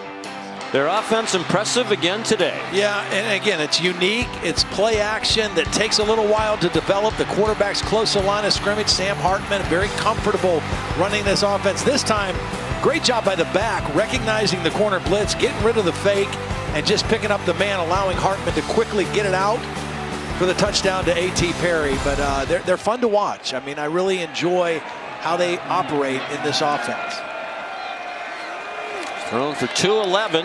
Hartman looked like his arm might have been impeded as it came forward. His pass over the head of A.T. Perry. So he has a chance to match Rusty LaRue and become the second quarterback ever to throw 400+ yards in 3 straight games. For Wake Forest, Christian Beal Smith, the ball carrier. No chance for one of those stops you were just talking about right here for the Tar Heels. Wake Forest was 4 for 8 on third down the first half. Best in the ACC, over 50% conversions. First one out of the gate here, North Carolina chance to get off the field. And they're 5th in the country on third down, but they won't convert on that one. The pass is incomplete. Nice one-handed catch by Jaquari Roberson, but he's out of bounds. Here's Molly McGrath. Well, Mac Brown said at halftime losing Jeremiah Gemmel was huge for their defense. He said he's our captain, he's our leader, he's our best player on defense, and you have a freshman in Power Echols replacing him, so check all the boxes for what you don't want to happen. But he said the key and the message to the defense, get off the field quickly to help Echols out. He's got to be happy about that. You joined us late. Jeremiah Gemmel disqualified because of that targeting on the quarterback Hartman. First 3 and out for the Wake Forest offense. Ivan Morris punt returned by Josh Downs. 2 good blocks. And Downs went out of bounds near midfield. It'll be excellent field position for the first possession of the second half for the Tar Heels. You know, in that first half, Sam Howell only attempted 11 passes. They really were leaning heavy on the running game. Offensive line did a nice job with that, and Sam Howell running as well. Combination of Ty Chandler and Sam Howell, but I think they're going to have to get some more chunk plays in their passing game here in the second half as well to loosen up this Wake Forest defense. So they get Josh Downs more involved, just 2 catches. He's had at least 8 in every game. His punt return of 17 yards. Has them operating from the 46. Ty Chandler. Whistle stopped the play after he picked up 3. He had a terrific career at Tennessee. He's 5th all time there in all-purpose yardage. Had a year of eligibility left as a grad student. Said he wanted to come to North Carolina in large part to play for Mac Brown. There are a lot of football players who have said that over the years. Yeah.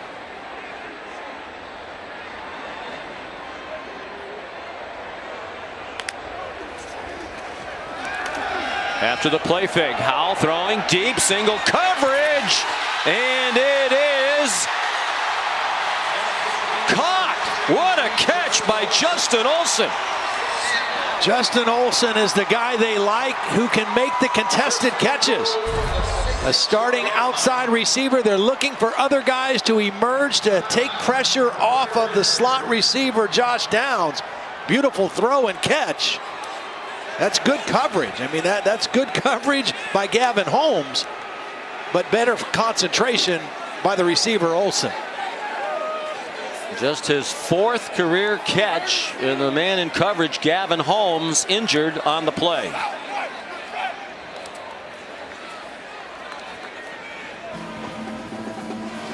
They've taken Gavin Holmes to the locker room probably for x-rays. Looked like a left hand or wrist injury as he was involved in the coverage on Justin Olson. The 45-yard gain for Carolina, the longest play of the day for either team. Wow, a lot of substitutions right now. About 6 new guys came in. There was a long time out, changing the personnel on that defensive front. Howell rolls out, throws too high. Trying to get it to the tight end, Bryson Nesbitt, the freshman who the coaches raved about. As a matter of fact, Phil Longo, the coordinator, told us yesterday he thinks someday he's going to be a first-round pick in the NFL. Yeah, he showed up at Notre Dame last week. Had a nice ball game, had 3 catches for 50 yards. And again, they lost 4 great offensive players to the NFL last year. And they're still trying to find guys to step up and take those roles. Quarterback draw. They were ready for it that time. See, that's how you have to tackle him. You've got to wrap up and tackle. Ryan Smenda, longtime veteran leader in this defense. Arm tackles don't work on Sam Howell, especially when he's on the 6-yard line. You got to wrap him up and get him to the ground. And wholesale substitutions on the defensive side. 5 men came on, 5 went off. 3rd and goal from the 6. They're a touchdown away from a tie. Again, here's Downs. Now you kind of hide him in here as the inmost receiver of a 3-receiver set. Looking at him, it is broken up. Again, Wake Forest knew that's where they were going. Yeah, Malik Mustafa made a nice play. He's playing the inside safety, tried to lull him to sleep, change of pace. He beat the corner, but the safety was there. They bracketed him right there at the goal line. And that was Mustafa who knocked the ball away. He's the replacement for Gavin Holmes, who's in the locker room, probably having an X-ray. Well, that's what Dave Clawson talked about. He said, we'll give up a lot of yards, but we think red zone defense is very important. They are good at it. They force a field goal by Atkins from 23 yards. 3rd down defense, red zone defense, turnovers. That's been the formula of their success defensively. Time for today's Aflac trivia question. Mentioned earlier, Wake Forest is ranked in the AP top 10 this week for the first time in school history. We want to know which Power 5 team has gone the longest without being in the top 10. One other note about that. They were the only Power 5 team that had never been ranked in the top 10. So now all the Power 5 teams have been ranked in the top 10 at least once, but for some of them it has been a long time. Here's a hint. We'll give you a hint for one. Or the number one has a very similar color scheme of their uniforms to Wake Forest. The Wake Forest Demon Deacons. See if you can figure that one out. That's a good hint.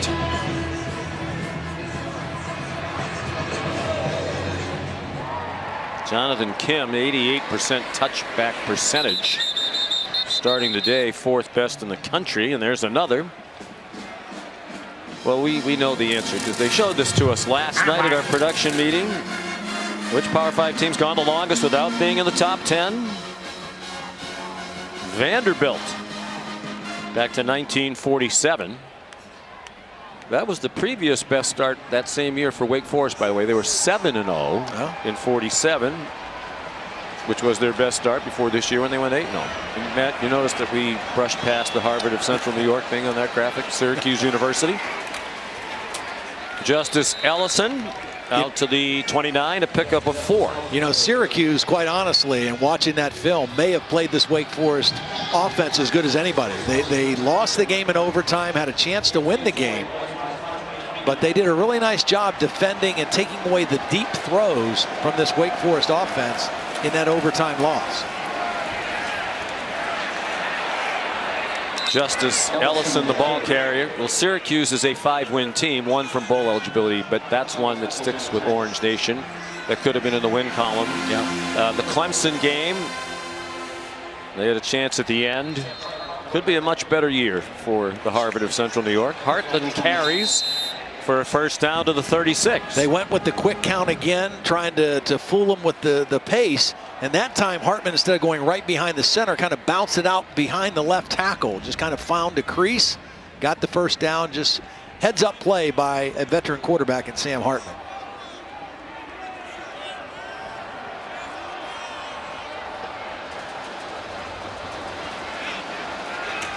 They fake the run again, and it's dropped by A.T. Perry. Tried to run before he secured the catch. Hartman did a great job hanging in there. The back, Ellison did a great job picking up pressure. And just watch, he's going to turn his head a little bit. He wants to run after the catch. He's been tremendous lately. 3 straight 100-yard receiving games. Had 116 last week in their win against Duke, which got them to 8-0. Well, run on 2nd and 10, and it yielded 5 from Justice Ellison. Talking about that Syracuse win, A.T. Perry in that game had 3 catches. All 3 were for touchdowns. 137 yards. Every time he caught the ball was for a touchdown, including the game winner. He had 146 receiving at Army. Nice catch made by A.T. Perry right on cue. They didn't quite give him the yardage necessary for the first down. See if they go quick again. They've done it on 4th and 1 a couple times. This time looks like they're going to be a little bit more deliberate in their play call, change personnel, bring their other second tight end in, Brandon Chapman, who's a little bit more physical than Blake Whiteheart. As they substituted, Carolina given time to get its sub on the field.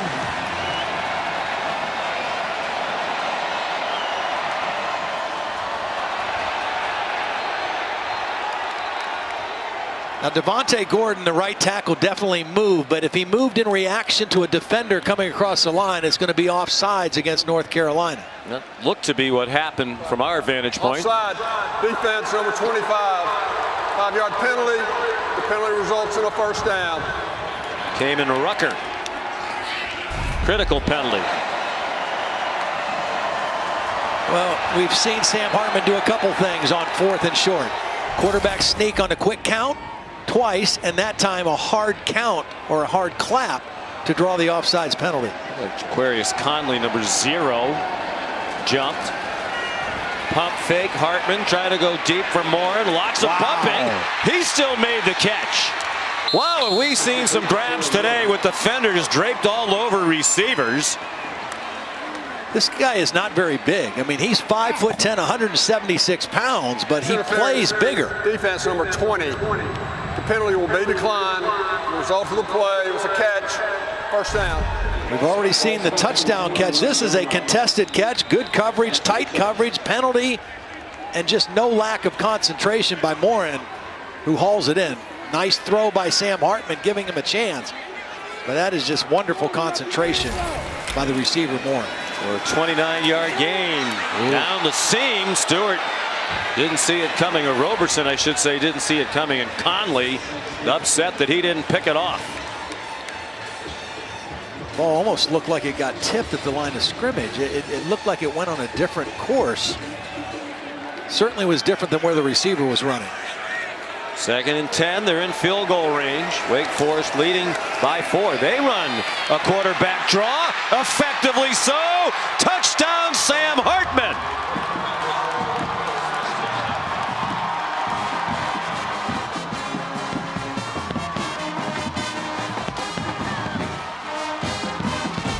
...21-yard score. Now this is perfect. Now watch. This linebacker's going to blitz here. The back's going in motion. He's going there. They pull the tackle around to block here. Perfect execution and timing. They clear out the middle. The tackle, Zach Tom, gets a block on the other side. Linebacker. And Hartman goes untouched into the end zone. And it's one of those, anything you can do, Sam, I can do better. These two Sam H's, Hartman and Howell, buddies, as we said, both from Charlotte area. They've worked out together in off seasons. Saw them visiting on the field before the game. Right down to the beard, they are a lot alike. Not afraid to rush the ball. They're over 35 again. For the 9th straight game, they're the only team in the country to score at least 35 in every one of their games this season. Zach Tom, the left tackle, was shaken up. He went off. They just put so much pressure on you because, you know, they're going to run the football and they're committed to running the football.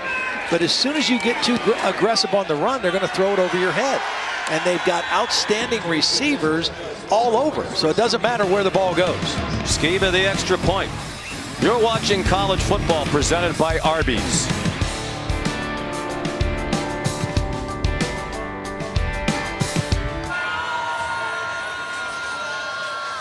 Taco Bell welcomes you to the Live Más Student Section of the Year contest. Use hashtag Student Section Sauce to get the committee's attention. Go to ESPN.com/Taco Bell to see how your school can compete. Sean McDonough, Todd Blackledge, Molly McGrath in Chapel Hill, North Carolina. Number 9, Wake Forest has opened up an 11-point lead with 9.5 to go in the third quarter. Ivan Moore, the punter, is their kickoff man, and that'll be another touchback. Well, we mentioned Wake Forest, number 9 in the first edition of the college football rankings that came out this week. Brought to you by Allstate. Let's take a look at the rest of it. Georgia, number 1, and they're going to hammer that home today against Missouri in Athens. But a lot of important games later on today, including that Michigan State at Purdue game. Purdue's shown it can knock off highly ranked teams. Yeah, that'll be interesting to see just the mindset of Michigan State, how they bounce back after the huge win at home against Michigan a week ago. Little screen to Downs, and he's swung down by Jasir Taylor. I still think Cincinnati, I don't know how they're number 6. No, I don't either. I mean, I think the committee really whiffed on that. They won at Notre Dame. Yeah, I know their schedule hasn't been all that great, but but you can look at them and watch them play and tell that realize that they're which legit. Is what the committee's expertise is supposed to be. You know, they're a bunch of people who can get it done with the eye test. Here's a deep throw, and it's too far for Antoine Green. They might want to go to Nippert Stadium and watch a game in person, or find them when they're on the road. We saw them last year, but they were also excellent. It's not their fault Indiana turned out to not be as good as everybody thought they were going to be. But the playoff predictor basically said if they win out, they will probably be in the playoff. But I say if they're not in the playoff, then let's go to 8 or 12 immediately, because it'd be a joke if they went undefeated and didn't get in the playoff. And not a funny one. Howell pulls it down. Getting closer and closer to the all-time total offense mark. Might be able to do it if they extend this drive. Record held by Marquise Williams, quarterback here, about a decade ago. Now North Carolina has to punt. And, you know, we should make this known. We're talking about Sam Hartman, this Wake Forest offense. This North Carolina offense last week in South Bend gained 564 yards against Notre Dame. And right now they are under 300. It's 296 total yards. A lot of football left. But Wake Forest defense, not overpowering, but plays well in certain aspects of the game defensively. 45-yard punt by Kiernan. It feels like Wake Forest is starting to take control, but then again, as we mentioned, they had a big lead last year in the second half, gave up 35 unanswered points. This is a different year, different team. Now, we had a visit from Jim Phillips, who's the commissioner of the ACC, who's here today. Very busy man. He's going to be at the game in Louisville tonight. It's been reported that the ACC is not in favor of going to 12 teams in the playoff, and he said that's absolutely not true. He just thinks that the idea needs to be discussed in greater detail, but they are in favor of expansion because Wake Forest is another team that might get left out. Absolutely. Yeah. Well, I think if they're undefeated. Offside, defense number 10. 5-yard penalty, first down. You'd like to think they'd get in. It hasn't happened that an undefeated Power 5 conference champion has made the playoff. They've all made it. There's a lot for Dave Clawson's team to do, but I think they're making a positive impression on national TV today. I totally agree.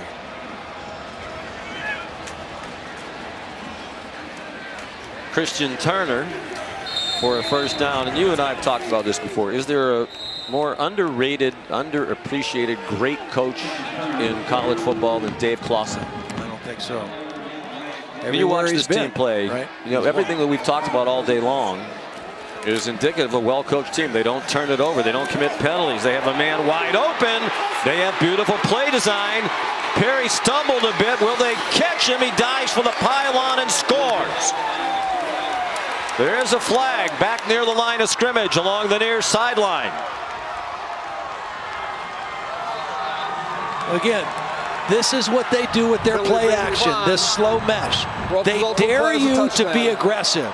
They dare you to come up and be tough against the run. Watch this safety as this fake takes so long, he just can't help himself but to come up. And as soon as he takes 2 steps up, A.T. Perry runs right by him, and that's an easy throw and catch for Wake Forest. They just continue to do the same thing, and when you get too aggressive or get out of position, Sam Hartman makes you pay, as we see it from the progressive pylon cam. We sure do. Soaring to the pylon cam. 66-yard play, 35 after the catch, and that gives A.T. Perry his 4th straight 100-yard receiving game. 5 catches, 123, and 2 touchdowns today for A.T. Perry. And for Sam Hartman, his 5th game of throwing over 300 yards in a row as well.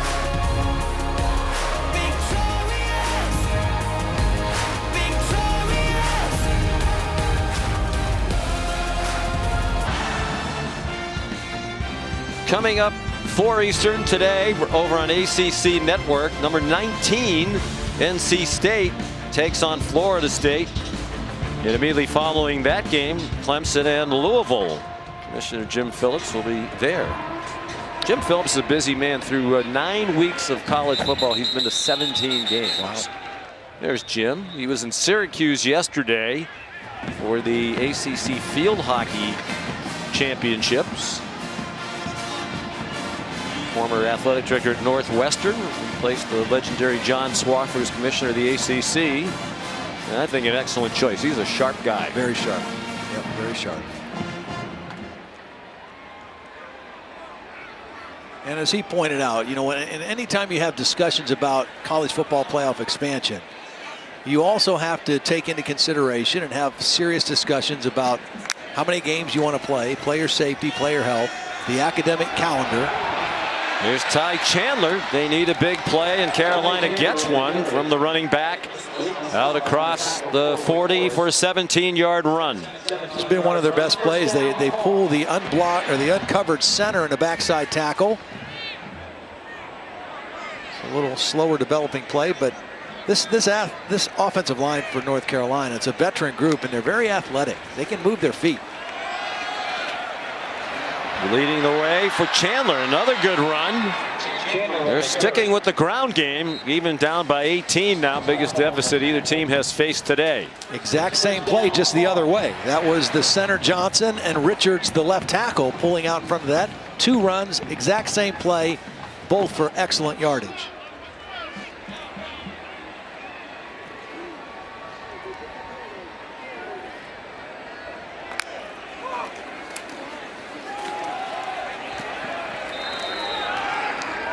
Nothing there for Chandler. But again, what this Wake Forest defense has done, Lyle Hemphill, the defensive coordinator, they give up yards, right? They give up a lot of yards between the 20s or between the 30s, but then when it comes to situations, they come up with turnovers, they come up with sacks, they come up with red zone stops, 3rd down stops. It's part of why they're undefeated. Howell. Flushed from the pocket. Tried to set and throw. Instead, decided to carry it. Got a gain of 3. And to your point, Todd, what Coach Hemphill said and Dave Clawson said, they don't pay any attention to total yards given up, total defense. They're not good in that. They're 100th in the country. And Dave Clawson said, we play so fast on offense and we score so frequently that our defense is going to be on the field for more plays. We'll probably play 8 to 12 plays more than almost any other team in the country on defense, because the offense gets off the field so fast. Howell juggling catch inside the 30-yard line. It's Kamari Morales, the tight end. Nice pocket that time for Howell to step up into. With that completion of 11 yards, Sam Howell is now #1 all-time in total offense in North Carolina football history. Moved past Marquise Williams, quarterback here from 2012 through 15. 10,429 yards of total offense for Howell, 6 more than Williams. Already the all-time passing yardage leader. Trying to throw a touchdown pass, and he does. Antoine Green the catch. First touchdown pass of the day for Sam Howell. And that is 34 straight games with a TD throw, all 34 of his career, extending the longest active streak in college football. And they're going to go for 2 here with just under 5 minutes to go in the third quarter. Boy, these two quarterbacks are fun. We saw Sam Hartman read a corner blitz and get the ball out for a touchdown. That time, Sam Howell saw a safety blitz and threw the opposite side, knew he had man coverage. Take a look at this now. Sam Howell is going to know that he's got a safety blitz, full pressure. He sees it coming, and he knows he's got one-on-one out here. And this is against Zion Keith, number 28. Remember, Gavin Holmes, one of the starting corners, out for the rest of the game. He goes right at Zion Keith, and Antoine Green gets the touchdown. Slight underthrow, receiver has a chance, goes up and gets the ball, but he read the blitz, he had it picked up, he got rid of the football, and we've seen both of the quarterbacks today make those kind of decisions and plays, and what a career for Sam Howell. And again, to watch him play with the kind of grit and toughness this year and running the football is incredible. Sam's done this in 3 years. As a freshman here in the ACC. And he had a tremendous season as a freshman. Threw 38 touchdown passes in 2019. And only 7 interceptions. I mean, for a freshman to have that kind of touchdown to interception ratio is pretty impressive. His 88th career touchdown pass, adding to his Carolina record, one of the best of all time in the ACC. Wide open, they get the 2. They had to burn a timeout to do it. Garrett Walston the catch. There's a flag down. I think they're going to get the center for holding, but it really is kind of a chintzy call. Offense number 69. It's kind of chintzy because the defender just kind of submarined the center. And all he did was basically fall on top of him. Watch what happens. The defender right in the middle is just going to go submarine under the center. I mean, that you can't call holding there. He's not going to get to the quarterback. That's terrible. Well-conceived play, well-designed play. Garrett Walston wide open. Yeah, he's explaining, you're right. Kieran Johnson, former walk-on, become their starting center. Now it'll be Atkins. This is still an important point. Gets him within 11. I don't think, Mac Brown told us yesterday he sent a lot of films into the ACC officiating office this year. That'll probably be another one. Well, it was more just a reaction to knock him down with his hands, but nonetheless, Sam Howell in the history books, pretty good company. Some great quarterbacks this league has put out. Well, as we mentioned, I think the North Carolina people believe this will be his final season. But he will probably move past maybe all but Taj Boyd before this season is over. Of course, they're playing for bowl eligibility. They're 4-4 right now. That's his dad, Duke, who was a high school coach, got out of coaching so he could come watch Sam play regularly. Sam told us yesterday his dad might go back to coaching when Sam goes on to pro football. Jonathan Kim kicks off. Keyshawn Williams makes the fair catch. Here's Kevin Nagandi.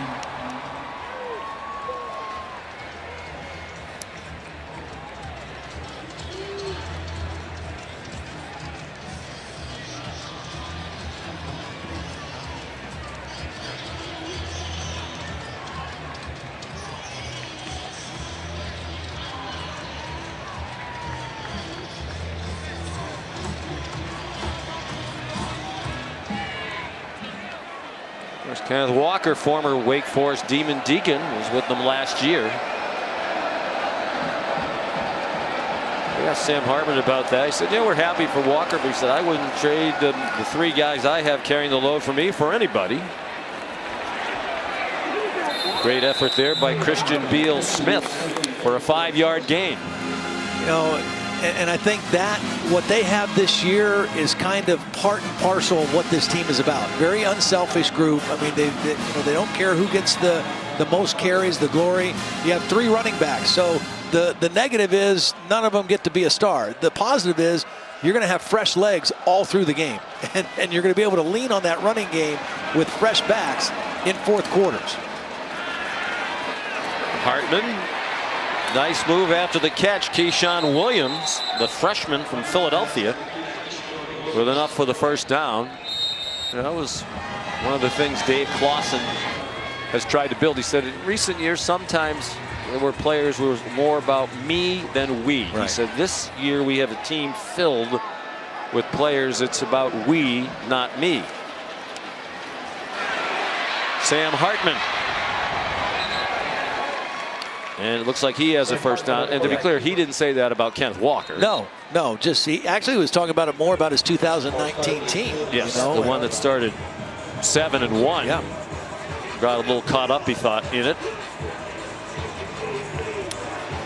Second time we've seen Sam Hartman pull that, fake the inside zone read, influence the defense, and keep the football. Hartman got hit up high, stayed on his feet, throws a punt down the field.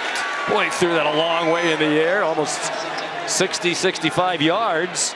Trying to get it to Donald Stewart, and Tyler McMichael had coverage. Thought he got hit in the face there. He probably could have called that. Then he just launched it. Could have called that too. Ball hung up in there. Boy, they get a lot of those one-on-one situations with post routes where they really isolate defensive backs, and they just keep the pressure on you. Hartman zings one. Short completion to A.T. Perry. Let me ask you this question. Sorry, Todd. Go ahead. Sam Hartman, Heisman Trophy candidate. Why not? Why not is right. I think the Heisman, you should start really talking seriously about it in November, because that's when the games that really matter come up. And he is playing outstanding football on an undefeated football team. He came in averaging 309 passing yards per game, number 10 in the country. He's already passed that today. His parents, Mark and Lisa, looking on. We've seen that he's a running threat as well. Very accurate, doesn't turn it over much. Makes a great decision to run here. There is a flag down. 2 Tar Heels collide out of bounds on the far sideline. And you know, to that point, Sean, I don't think Kenneth Walker III was a legitimate, really Heisman guy until he played the game he did against Michigan. The way they play in the big games. Penalty decline, result of play is first down. I know for me, as a Heisman voter, I want to see how guys play in the biggest games, the most meaningful, most important games. And those games happen now. Supposed to, I guess, has something to do with it. It really isn't supposed to. If you're the best player, you're the best player. But as we said earlier, a lot of people took Sam Howell out of the Heisman talk after the very first game of the season when they lost to Virginia Tech. But Sam Hartman's team's 8-0. Right. Has an excellent chance to get to 9-0. And they're the only offense in college football that has scored 35 points or more every single game. And he's running the show. He averages 15.8 per completion, number 8 in the country. 9.9 yards per pass attempt, number 4 in the country. Touchdown pass in 10 straight games. And this is not the easiest offense to run. I mean, just managing this slow mesh is unusual. We asked him to explain it to you yesterday. He said, I really can't. It's very hard to put in words. 10-yard penalty to second down. Another hold on Michael Juergens, the center. Flag day for Jeff Flanagan and his crew today. Basically what they try to do with this offense and with this run game is it's a deliberate run game, and they try to get double teams up front. Juergens is blocking one-on-one. He's the one guilty of the hold. Clearly holding.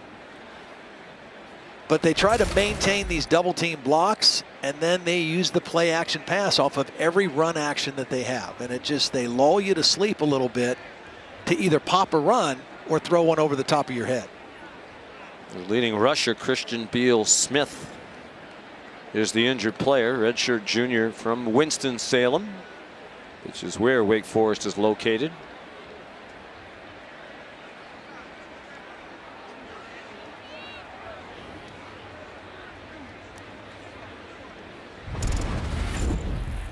We'll talk about Heisman Trophy candidacies. How about this? 5 straight games now with a 300 plus. In the last 15 years in the ACC, only 2 other quarterbacks have done that. Matt Ryan and Russell Wilson. They're not bad. Not too shabby.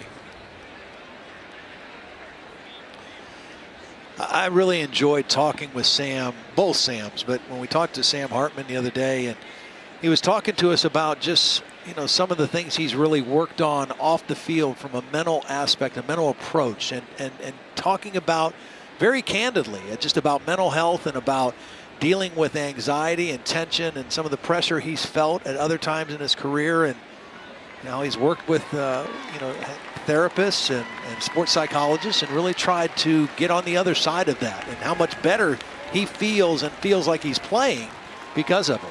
He said he used to get stressed and it would affect other people around him. He said not just in football but in his personal life as well. And relationships. He's learned how to deal with stress. He said breathing is a big part of it. We've seen him several times stay on the sideline, almost look like he's trying to take deep breaths and relax. And he volunteered that really as a way to say to us, I think people should take advantage of the opportunity to address whatever it might be from a mental standpoint that can improve the quality of their life. So it's really helped him on and off the field. They bring a blitz at him. Conley didn't get him. Hartman throws on the run.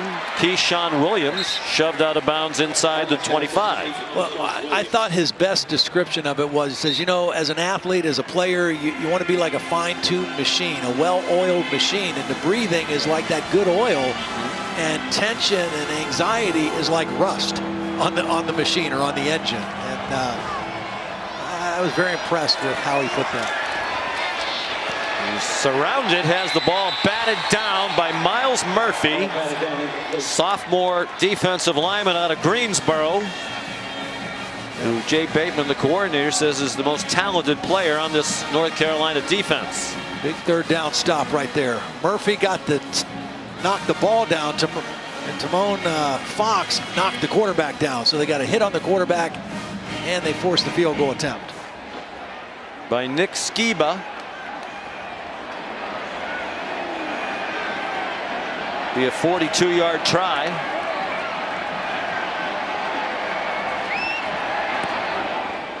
And it is good. Shocking that he missed one last week. He had made 24 in a row. He missed a little chip shot against Duke from 26 yards. Skiba back in 2018 and 2019 made 34 in a row, the NCAA record. Let's check in down on the field. Here's Molly McGrath. Well, Sean, you guys were talking about Sam Hartman working on the mental side of his game and the deep breathing he does. When I've been watching him on the sidelines, he paces more than any quarterback I've ever seen in college football, and he stops and takes really deep, slow breaths. He even talks to himself a little bit, and he talks to himself and takes moments to himself more than he does with his teammates. He's very quiet and kind of in his own head on the sidelines. A lot of quarterbacks are a little more rah-rah, getting in guys' faces, but Hartman is very quiet and focused on these sidelines. Yeah, I definitely noticed that he, even from our vantage point, that he spends a lot of time kind of by himself, just walking behind the bench. And of course, Molly, you have an even better view of it, but very interesting. But obviously, whatever it is he's doing is working, and working well for him.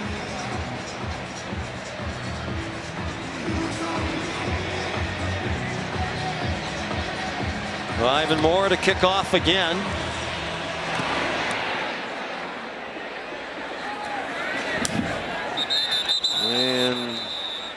Chandler takes the knee. They'll bring it out to the 25.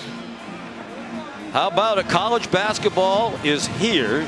The season will tip off Tuesday. What a great lineup on ESPN. The women's hoop matchup of the day is at 5 Eastern. Number 1, South Carolina, coached by the brilliant Don Staley, takes on 5th-ranked NC State. Then to the Champions Classic at Madison Square Garden. Game 1 is Kansas against Michigan State. Then they'll have the exclusive reveal of the college football playoff top 25. And then the nightcap at the Champions Classic, Kentucky and Duke. Great way to start college hoop season. Deep throw for Olsen, and it's broken up. Jasir Taylor. I'm surprised that did not draw a flag. Now I know that you don't have to, there's no face guarding penalty, but Jasir Taylor has no idea where the ball is, and I think he makes contact as the ball's getting there. Obviously has no idea where the ball, but to me that's pass interference.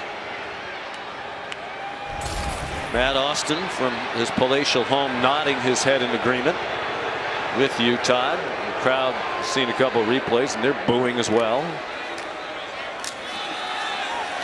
You know, and North Carolina, Sean, you almost get the feeling they have to answer here, right? They've got to stay no question within striking distance at and 7 touchdown. points. Yes. Field goals no more go out field the window now. They're down 14. They need a touchdown. They need to hang right in there as we get ready to start the 4th quarter, because their defense is going to struggle the rest of the game stopping Wake Forest. DJ Jones carried for 7. Howell, quick pass and down, slipped down and got hit by Zion Keefe. The crowd didn't like that either.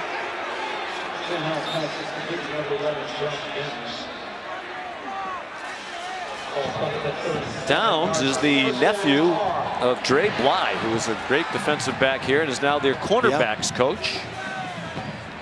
Just a sophomore, little guy. They list him at 5'10". He admitted to Molly McGrath he's not 5'10", a little under that.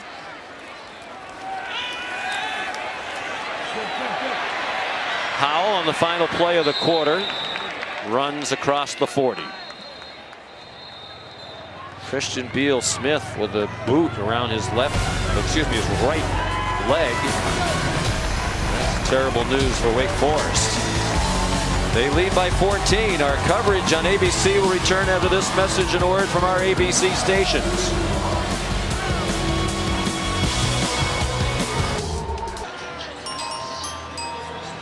Lots of great college football coming your way the rest of the afternoon and well into the evening. Will be followed here on ABC by number 3 Michigan State against Purdue. Dangerous game off that emotional win over Michigan against a very good Purdue team. Oklahoma State, West Virginia. Oregon-Washington game will be fun tonight too. Those teams do not care for each other. We've done that game a few times in recent years. It is a heated rivalry. Chase Jones throws down Sam Howell. Didn't quite get to the first down marker. It's now 17 carries for Sam Howell. You know, they told us, Phil Longo said, his first 2 years we didn't run him that much. We didn't have a lot of depth at quarterback. We've got depth at quarterback this year. Good for you, Sam. You get to run more. He says he likes running, ran a lot in high school, but he is running the football a lot.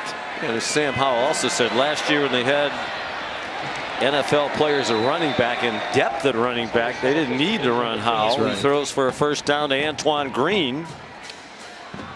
Yeah, it's better to give it to Javonte Williams and Michael Carter, right? Yes. Instead of the quarterback run. Do you think Phil Longo said that to Sam Howell? You know what? We really don't care if you get beat up because we have 2 really good quarterbacks behind you. I'm not sure he explained it the same way to Sam that he did to us. Sam is loving it. He asked him yesterday, do you like running the ball? He said, I love it. Both quarterbacks said that. And Howell is 4 yards away from another 100-yard rushing game, which would be his 5th of the season. Ty Chandler into Wake territory.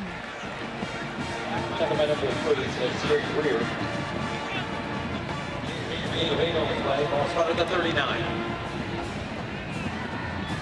Second down and 2.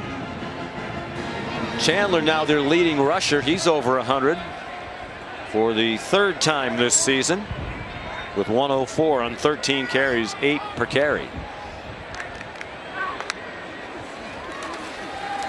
They fake the handoff to Chandler. Howell launches it out of bounds. Here's Molly. Well, Sean, at halftime, Mac Brown told me this game would come down to them making big plays in the passing game down the stretch. And Wake Forest is without 3 crucial DBs right now. Gavin Holmes is out after having x-rays on his left hand and wrist. Kalen Carson is back in the locker room for evaluation after them looking at his shoulder and neck area. And Malik Mustafa on the sideline treated for right leg injury. Well, that depth that Dave Clawson is excited about getting put to the test. Remember, they also lost Christian Beal-Smith on their way to the locker room, one of their talented running backs. Saw the freshman Gavin Holmes with that left-handed wrist already wrapped up. He did bend it very awkwardly. Howell enough to move the chains on the completion to Kamari Morales. Oh boy. If this goes, hopefully this will be against both teams and not one.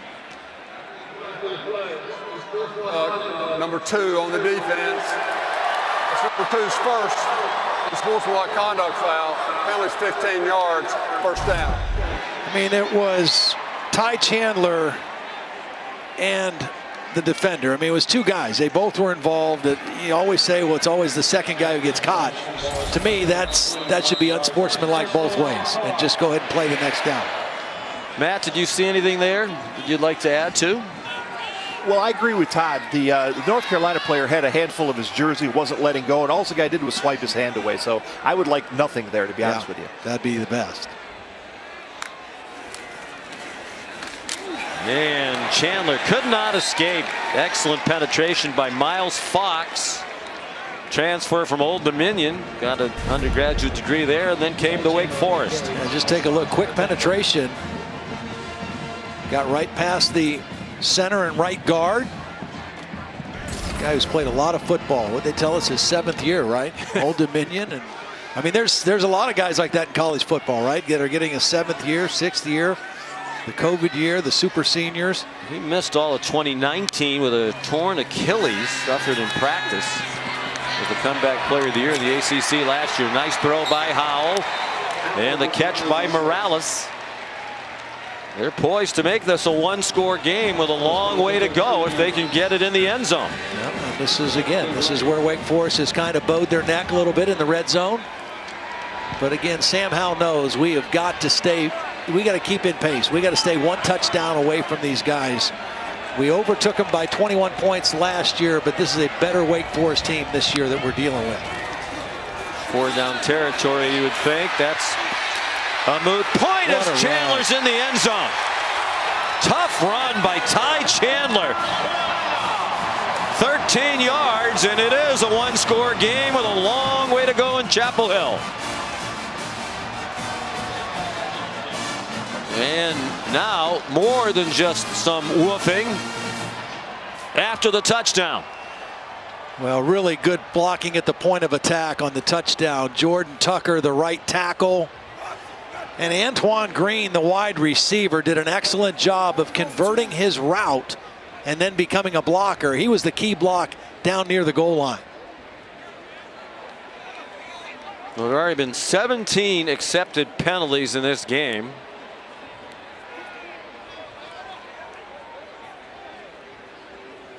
Well, the flag was thrown well before any of this happened.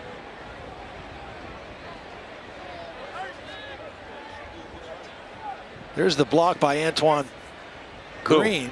I think it was that late polish there by Jordan Tucker on Isaiah Wingfield that got it started. Yeah, the flag is going to be for the taunting. On sportsmanlike conduct, taunting number 72 on the offense. No, 74. Excuse me, number 74.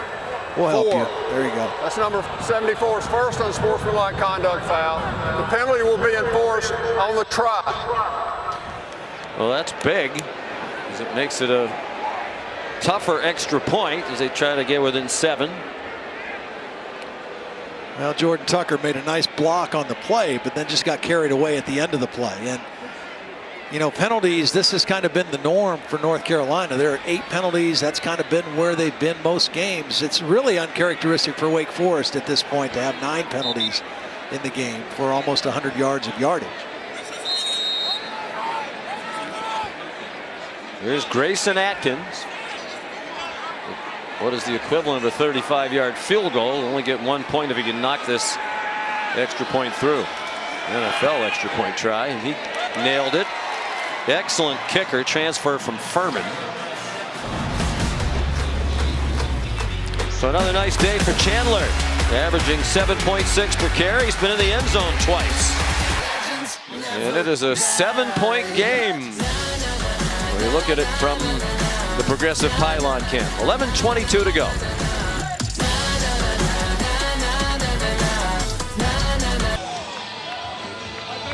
Wake Forest led by 7 at the half. That's still the case with 11:22 to go here at Kenan Stadium in Chapel Hill.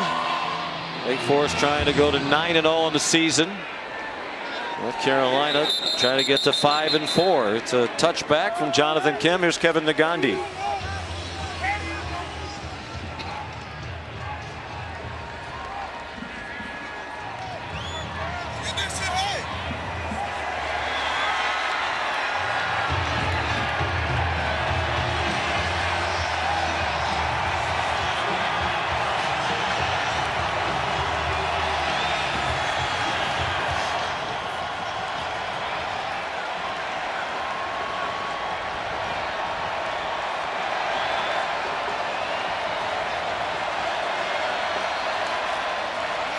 All right, Kevin, thank you. Little game pressure now in Wake Forest. Lead back to 1 score. It's Christian Turner, driven back by Tamari Fox after a gain of only 1. Well, Sam Hartman has had a heck of a ball game, and he can't afford to take his foot off the gas. I mean, he's over 330 yards passing, 4 touchdowns. And they got to keep the pressure on. Plenty of time on 2nd and 9. Throws over the middle, incomplete. Trying to get it to Brandon Chapman. Cameron Kelly there in coverage. This has been a pretty quiet crowd, but right now, if North Carolina gets a stop here, this place will be as loud as it's been all afternoon. They're coming to life.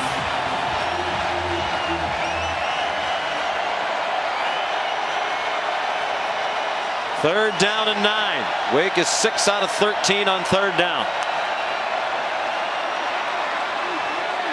Hartman stepped up in the pocket, throws an interception. Picked off by Kelly again. And he brings it back to the 21-yard line. Well, for the 2nd time in a row, Cam Kelly, they're in zone defense. 3rd and long. Cam Kelly is going to be the top of the right of your screen. He's got eyes on the quarterback. He's the outside defender, and he just cuts right in front of the intended receiver. When you play zone, you eyes the quarterback. When you play man, your eyes are on the receiver. And for the 2nd time in this ball game, Cam Kelly, reading the eyes of Sam Hartman, picks him off, and this time returns it deep into North Carolina territory, or into Wake Forest territory. 2 interceptions today, 4 for the season for Kelly, junior from Chesapeake, Virginia, and a transfer from Auburn. Hartman came in having thrown only 3 picks all year. Oh boy, Howell almost threw it right back to him. DJ Taylor had his hands on it, batted it up in the air, couldn't haul it in. Yeah, he's looking outside at his receiver, Antoine Green, and did not see the inside linebacker coming towards the ball. Very lucky that one wasn't picked off.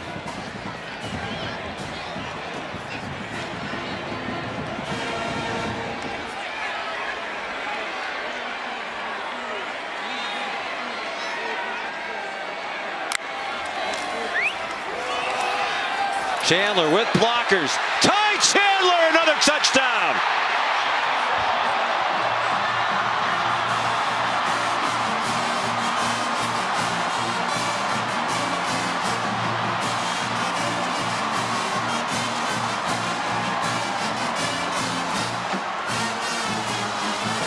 Wake Forest has had so much trouble defending that run. It's the old counter trap. Pulling the center who's uncovered instead of the guard in the backside tackle. And Ty Chandler running with authority. For the tie, Grayson Atkins. When you think about that two-point play that North Carolina scored on, they got called back for a questionable holding call. 3 touchdown runs, a career high for Ty Chandler. They pull the center, they pull the tackle. Now watch the tackle. You want to see some athleticism? Watch 74 Jordan Tucker. He gets all the way to the safety ahead of the back to get a block. I mean, they just caved that side. Now look at this big man get down the field and get right into the safety. And Ty Chandler into the end zone again. Travion Red just ducked out of the way. He said you win on that one. Yeah. Jordan Tucker's 6'6 and a half, 340 pounds. Senior from Roswell, Georgia, making his 31st career start.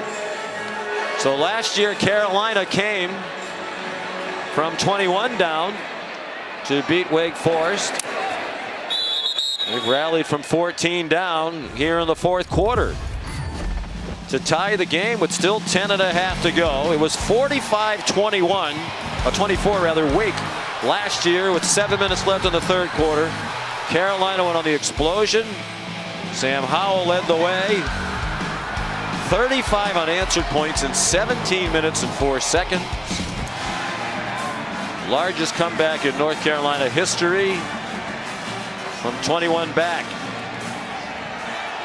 Well, the biggest story of this game right now, coming into the game, Wake Forest +10 in turnover margin, one of the best in the country, and they're -1 in the ball game so far today. Hartman hits his pass on first down. A lot of time left for sure. Corey Roberson, good for 15 yards. The biggest lead today for Wake was 45-27, with just under 5 left in the third quarter. Sam Hartman looked around. He's across the line of scrimmage. Now a flag is thrown. A lot of referees in the stands thought they saw a holding call, and apparently the referee, Jeff Flanagan, did too. 10-yard penalty, still first down. Yeah, they got the tight end Blake Whitehart as the quarterback left the pocket, and this happens all the time. A defender goes to make a play, and the blocker just instinctively is going to reach out and grab. Watch, he doesn't know where the quarterback is. He thinks he's in the pocket, and then when Hartman leaves, his guy takes off after him, and there's the grab that allowed Hartman to get to the corner. And a handful of Power Eccles, the freshman.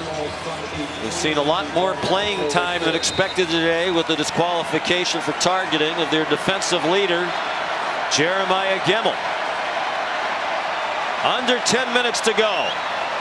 Wake Forest trying to continue the best start in school history. Here's Justice Ellison down the sideline and shoved out of bounds. Inside the 40, they'll mark it at the 36. See, again, this offense and this slow mesh, this run can pop anywhere. It's an inside run, but Ellison sees the end open up and busts it all the way out the backside. But that patience and waiting allows him to see where he wants to run the football. 35 yards. They're on the edge of field goal range. They're without Christian Beal Smith, their leading rusher, who went to the locker room with a boot on his right leg.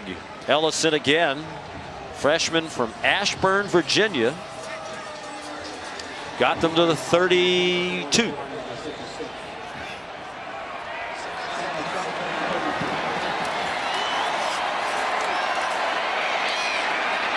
Ellison again, the motto for this Wake Forest team.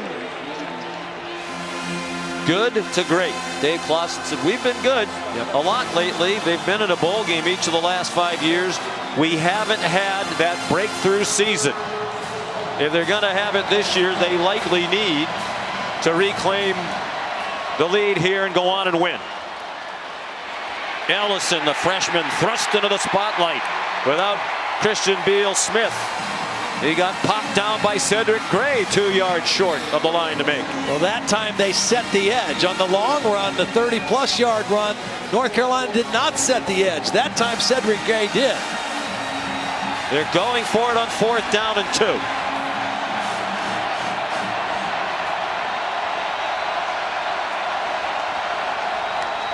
Tried the hard count again. Four-man rush. They're throwing and it gets batted down. Raymond Vohasek in the middle of that defensive line. Remember, the quarterback does not get very deep in the play-action game that Wake Forest runs. Vohasek knows that. All he needs is a little push. Here he is. Watch him get a little bit of push and then a big hand up to knock the ball away on 4th down. What a stop by the Tar Heel defense.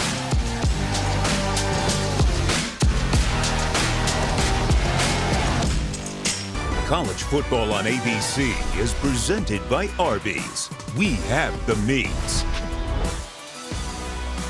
Jeremiah Kimball, the leader of that defense, ejected for targeting in the first half, still very much involved on that sideline, cheering the knockdown by Raymond Vohasek that has turned the ball back over to North Carolina, trying to take the lead now for the first time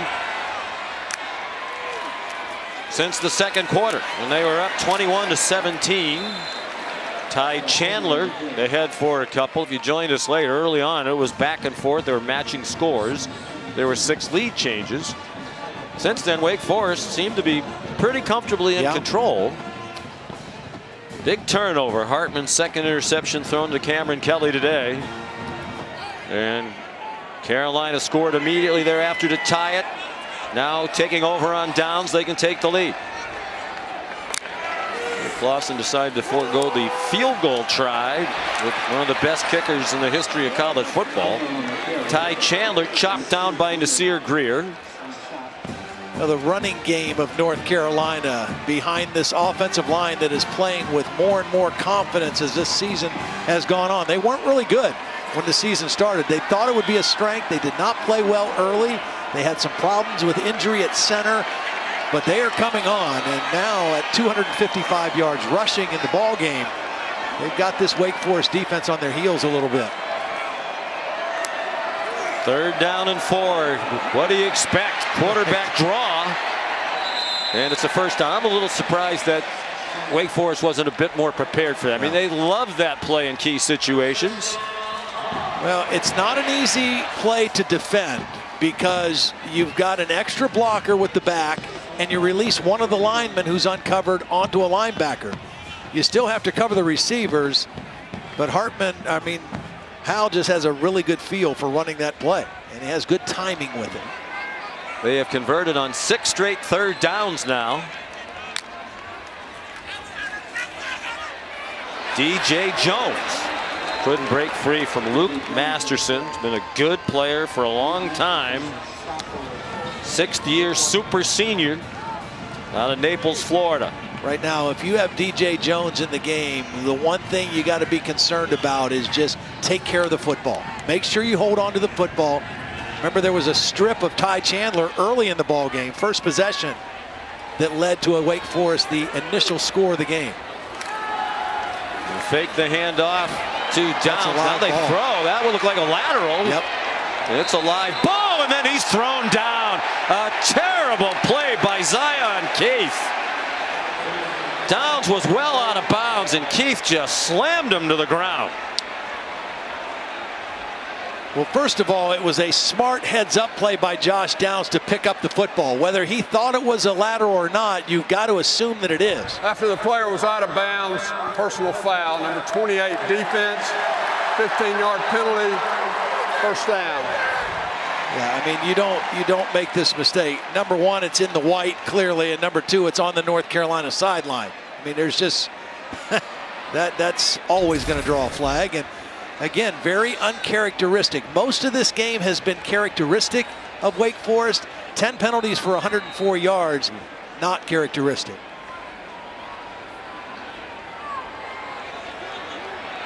$19 penalties accepted in this game combined. Here's some more trickery. Downs back to Howell. Zings one for a first down. Antoine Green to the 36-yard line of Wake Forest for a 13-yard play. Well, you got a bunch set, so here's the receiver, and the tight end's going to go slow and release down the field. But they held up the tight end. That was the deep option. He came underneath to Antoine Green, which was the second read. good decision by Sam Howell on the trick play. Don't force it down the field if it's not there. Howell's thrown for 216, rushed for 102. Chandler has already scored 3 times. Ty Chandler inside the 15. Guess what play it was? The counter trap, center and backside tackle. Wake Forest has not had an answer for it. The athleticism of the North Carolina offensive line running those kind of counter plays has been the difference here. 279 yards rushing now as a team. Ty Chandler 163 and averaging over 8.5 yards every time he carries it. His career high, the only game he's ever rushed for more than today was 198 back in September against Virginia.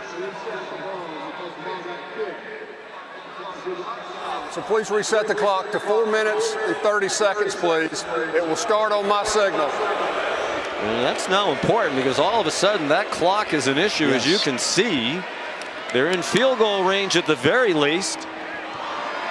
Wake does have all 3 of its timeouts, but Dave Clawson's team, uncharacteristic turnovers and penalties, and in trouble. Will they blow a big lead for the 2nd year in a row against North Carolina? Howell spun forward by Miles Fox as he made the tackle to the 7-yard line. It looked like Miles Fox was trying to rip the ball out as Sam Howell was slow to get off the field.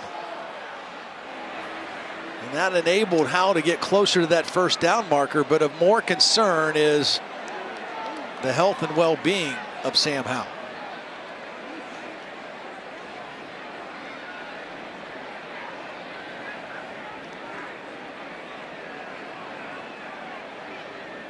He lost a shoe in the hands of Luke Masterson.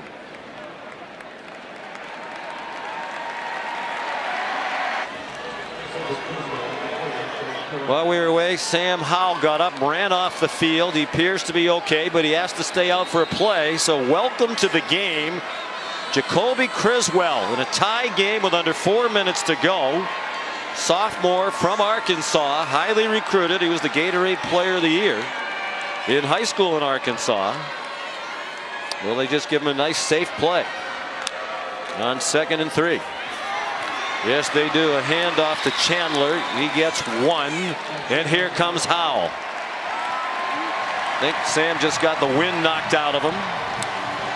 You know, the one thing that Criswell did pretty well there, and he was coached up on the sideline, is they wanted to use clock too. He did not snap the ball quickly. Right now the clock is your friend. You are already in great scoring position. If you convert here on 3rd down, you can eat up even more time. So Sam Howell will do the same thing. Eat as much clock as he can. It'd be interesting if they don't convert on 3rd down. What does Mack Brown do?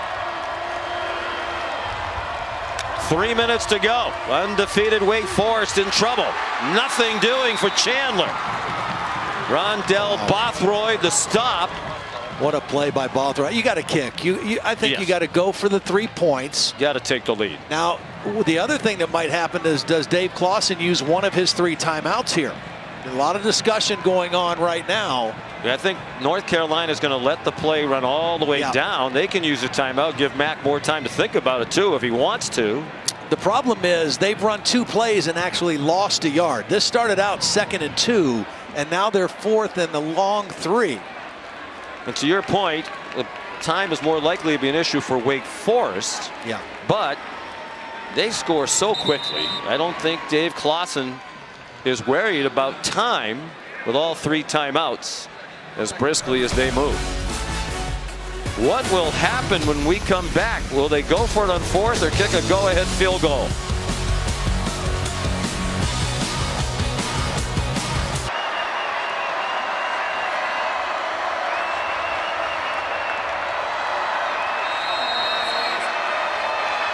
All right, Kevin, Mack Brown has sent the field goal team out to try to take the lead. 25-yard attempt by Grayson Atkins. Excellent field goal kicker. And right down the middle. So last year, they rallied from 21 down to beat Sam Hartman and Wake Forest. Today, they were down 18. Were Mac Brown's Tar Heels, and they've rallied to take the lead again with 2:12 to go. Well, it's been a little bit of everything. Some Sam Howell throwing it, a lot of Ty Chandler running it, and some key defensive plays. Cam Kelly with 2 interceptions. This one setting up the last touchdown as they come storming back behind a powerful running game that's 286 yards now in the ball game. This the first lead of the football game with that made field goal by the Tar Heels. And you know, Sean, what we're seeing, and Mac Brown loves what he's seeing. We said this at the very beginning. Wake Forest is for real. They're a really good team.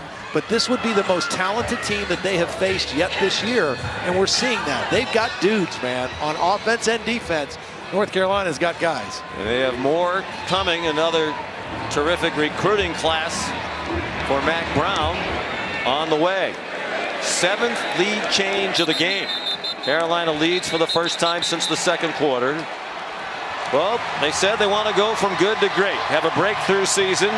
Here's the chance to do it in memorable fashion. 8-0, one of only 6 remaining undefeated teams starting today with Georgia, Michigan State, Cincinnati, Oklahoma, and UTSA. They've got all 3 of their timeouts. And typically in a 2-minute drive like this, a scenario like this, the first down is the one you've got to get. That's the one that allows you to breathe a little easier, getting that first conversion and moving the football. And they have an outstanding field goal kicker. Short set by Hartman, throws where Perry can't hang on with Storm Duck in coverage. Tell you what, Storm Duck has made a difference for North Carolina's defense being out there. He's a bigger corner. He's working against the big receiver, Perry. And he's very physical playing that boundary corner.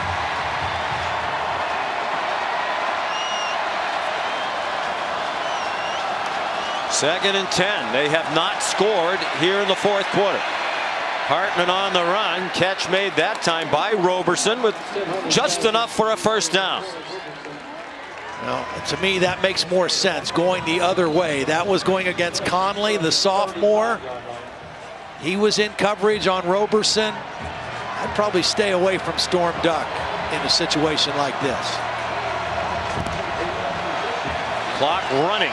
1:47, all 3 timeouts left for the Demon Deacons. Here's Roberson again in the slot. They are playing way off him. Hartman looks the other way, another batted pass. This one by Miles Murphy.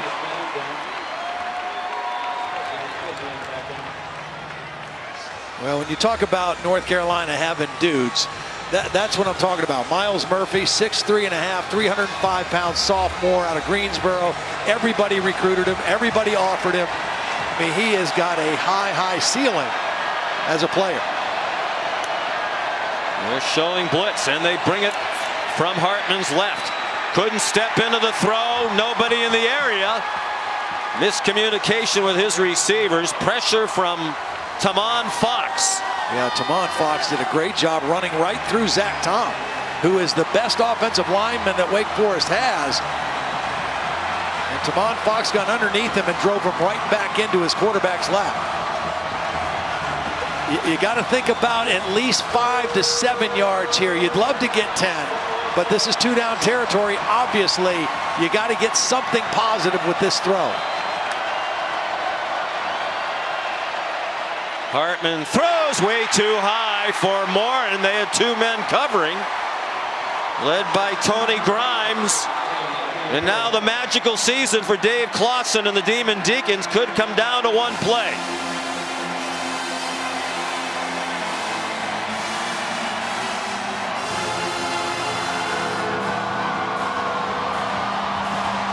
Condensed formation here to the wide side of the field. 3 eligible receivers bunched together. And North Carolina's got to call a timeout. Interesting. When we talked to Jeremiah Gimmel, the linebacker, terrific defensive player for North Carolina, who was disqualified in the first half for targeting, about the challenges of facing this complex Wake Forest offense. What's the biggest challenge? He said those tight bunch formations. Yeah. Figuring out who's supposed to cover what when they line up close together like that. That was the look that they were given. Well, Mac Brown, his staff wanted more time to talk about how to defend that. They'll probably, you would think now, switch to a different formation and play. Well, they might, or they might motion back to it. I do think that's kind of one of their best opportunities is out of that bunch set, because you have to kind of play soft coverage because you don't know which way those routes are going to mesh, and you can't get up and get physical on receivers. So I wouldn't be shocked if they end up in a similar formation, but just maybe get to it a different way. Right now, it looks like more of a 2-by-2 formation. Nope, they're going to go 3 receivers into the boundary with the lone receiver, A.T. Perry, the wide side of the field working on Storm Duck right here. And Duck has kind of had the upper hand of that one-on-one matchup. A great matchup. Let's see if Wake Forest tries to go in that direction. Hartman's looking that way. He lofts it up for Perry. Incomplete. Ball floated into that breeze. And Carolina takes it over on downs. There are flags all over the field. Wake Forest still has 3 timeouts left. This is not over. And if this goes against Carolina for the celebration at the end of the play, that could be big. Because a field goal would put it away. And they're on the fringe of field goal range at the very least if they take over. It's an incomplete pass. Ball will go over on downs. After the play, unsportsmanlike conduct. Number 8, North Carolina removing the helmet. It's number 8's first unsportsmanlike conduct foul. The penalty will be 15 yards. We'll start 1st and 10. Well, this is perfect coverage by Storm Duck. They gave the big receiver Perry the wide side of the field. There's no safety help immediate. Storm Duck in position. The ball a little underthrown, fluttered a little bit. And Jeremiah Gimmel, who had to watch from the sidelines the entire second half, the captain, the leader of this defense. A defense that has had their ups and downs for sure. That was a big moment. Penalty takes him back to the 50. Chandler breaking tackles. What a game for Ty Chandler. Into the end zone for the 4th time.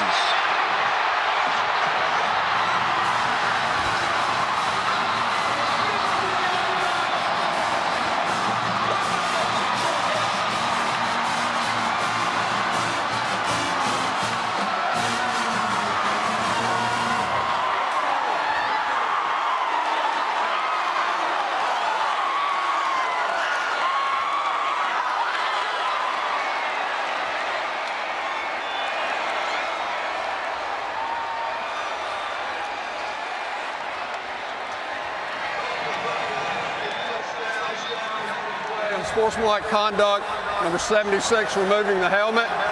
The 15-yard penalty will be enforced on the succeeding kickoff.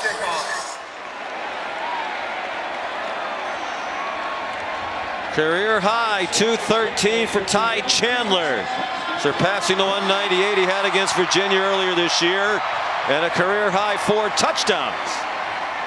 That one from 50 yards.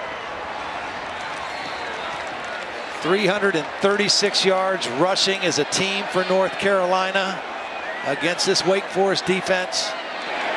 The offensive line asserting themselves. Take a look at this last touchdown run. Obviously, Wake Forest has got to gamble a little bit, right? They got to bring linebackers. Watch the right guard and the right tackle just collapse those 2 blitzers inside, and a big hole for Ty Chandler. And then broken tackles of his own. And this guy has had a career day, running with strength, running with vision, running with passion, and North Carolina extends their lead. You know, Phil Longo told us, he said, these next 4 weeks I think are going to be fun because our offense is getting it together. You get a couple turnovers and interceptions from your defense. And North Carolina is not done yet. In shades of last year. Yeah. When they scored 35 unanswered points, at one point down by 21. Came back to win that one 59-53. Mac Brown's team has outscored Wake 24-0 here in the fourth quarter. Wow. Wake had an 18-point lead with just under 5 to go in the third quarter. Wake Forest, because of the penalties, going to get the ball with excellent field position. Blake Whitehart recovered the kick. And they still have 3 timeouts, a minute 7. Mac Brown will not be pleased with some of these celebration penalties. They're fortunate that Chandler's run wiped out the negative of the celebration after the takeover on downs. I think both of these teams feel the same way, and you've said it. Their offenses are so good. They just say to the defense, just get us a few stops at the right time. Just get a couple stops. That's right. And they did today. That stop, the 2 interceptions by Kelly, huge for the North Carolina defense. Hartman down the middle. Roberson down at the 20. Good protection. Deep dig route. Again, North Carolina going to try to keep everything in front. But that was a lot of yardage to give up on a first down play. Sure was. 26 yards. Clock stopped for a moment to move the chains. They're throwing them more and they're grabbing them.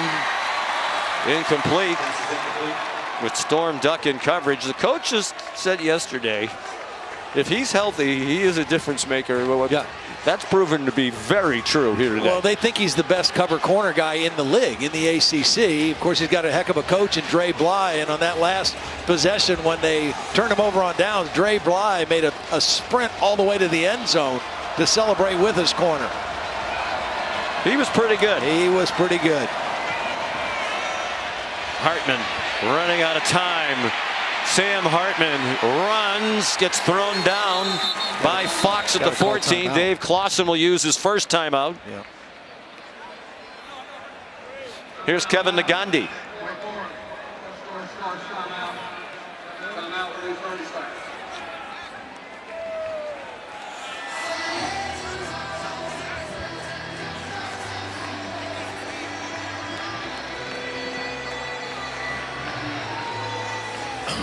All right, Kevin.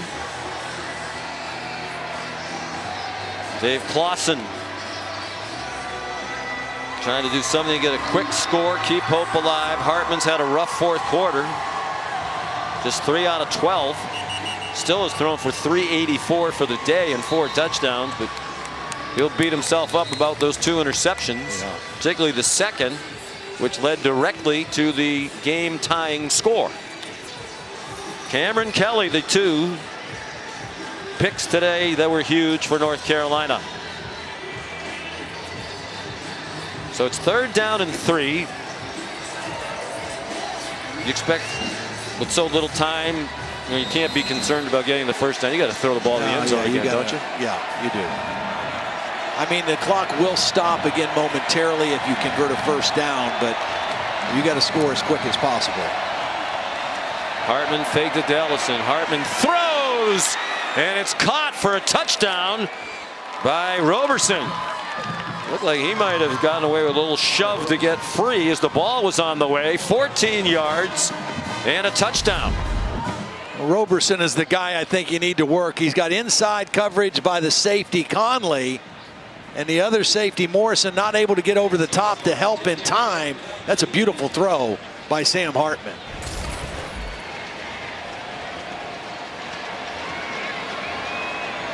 Roberson's second touchdown. He's over 100 yards receiving, 111 on 7 catches. Extra point good. So it is a 3-point game with 37 seconds to go and an onside kick upcoming. We talked with Dave Clausen yesterday. We asked him, how have your special teams been?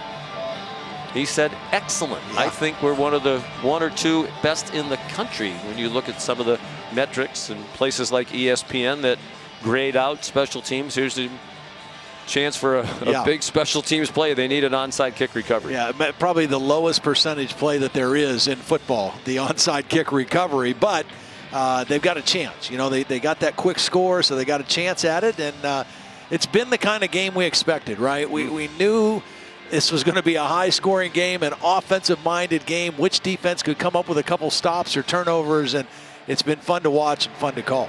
The last year, 112 total points, 59-53. We talked about all day the similarities between last year's game and this one.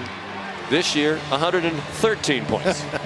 One more than last year, and for the second year in a row, a huge comeback by North Carolina.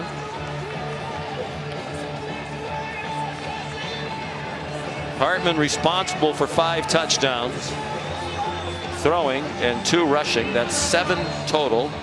Single season Wake Forest, a single game Wake Forest record, and the record against North Carolina by any opponent. Skiba has it teed up.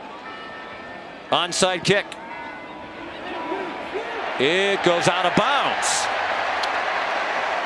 Well, that was done intentionally. You know, that was Garrett Walston, the graduate senior tight end, who was on the hands team that just smartly knocked it out of bounds.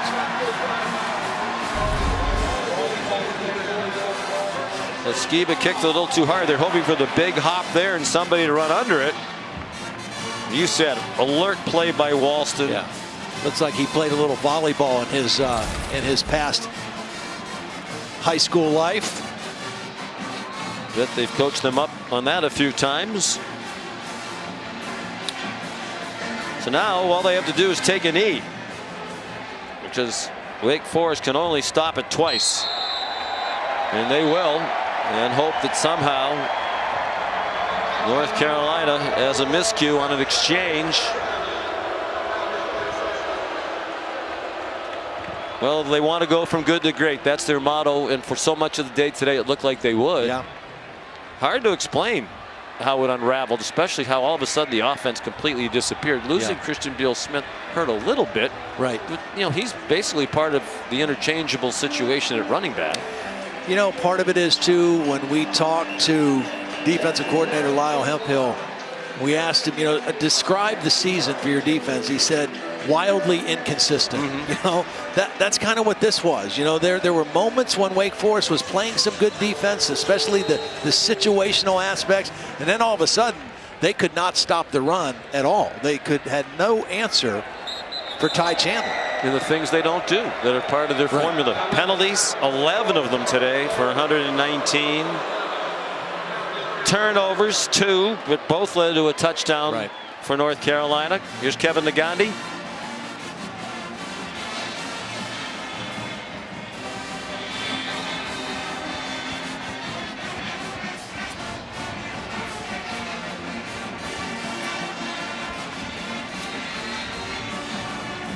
And here on ABC shortly, as soon as we finish, and Carolina snaps it one more time. So the perfect season is out the window for Wake Forest. They'd never been 8-0, and they still have not been 9-0, and it won't happen this year. But they're still in great shape in the ACC. Bear in mind, this was not a conference game, even though they're conference opponents. So they are still in control of their division, the Atlantic Division, in the ACC. They storm the field here at Kenan Stadium. Final score, North Carolina 58, Wake Forest 55. For Todd Blackledge, Molly McGrath, and our great crew led by Josh Hoffman and Scott Johnson, we'll send you to Purdue for Michigan State and Purdue.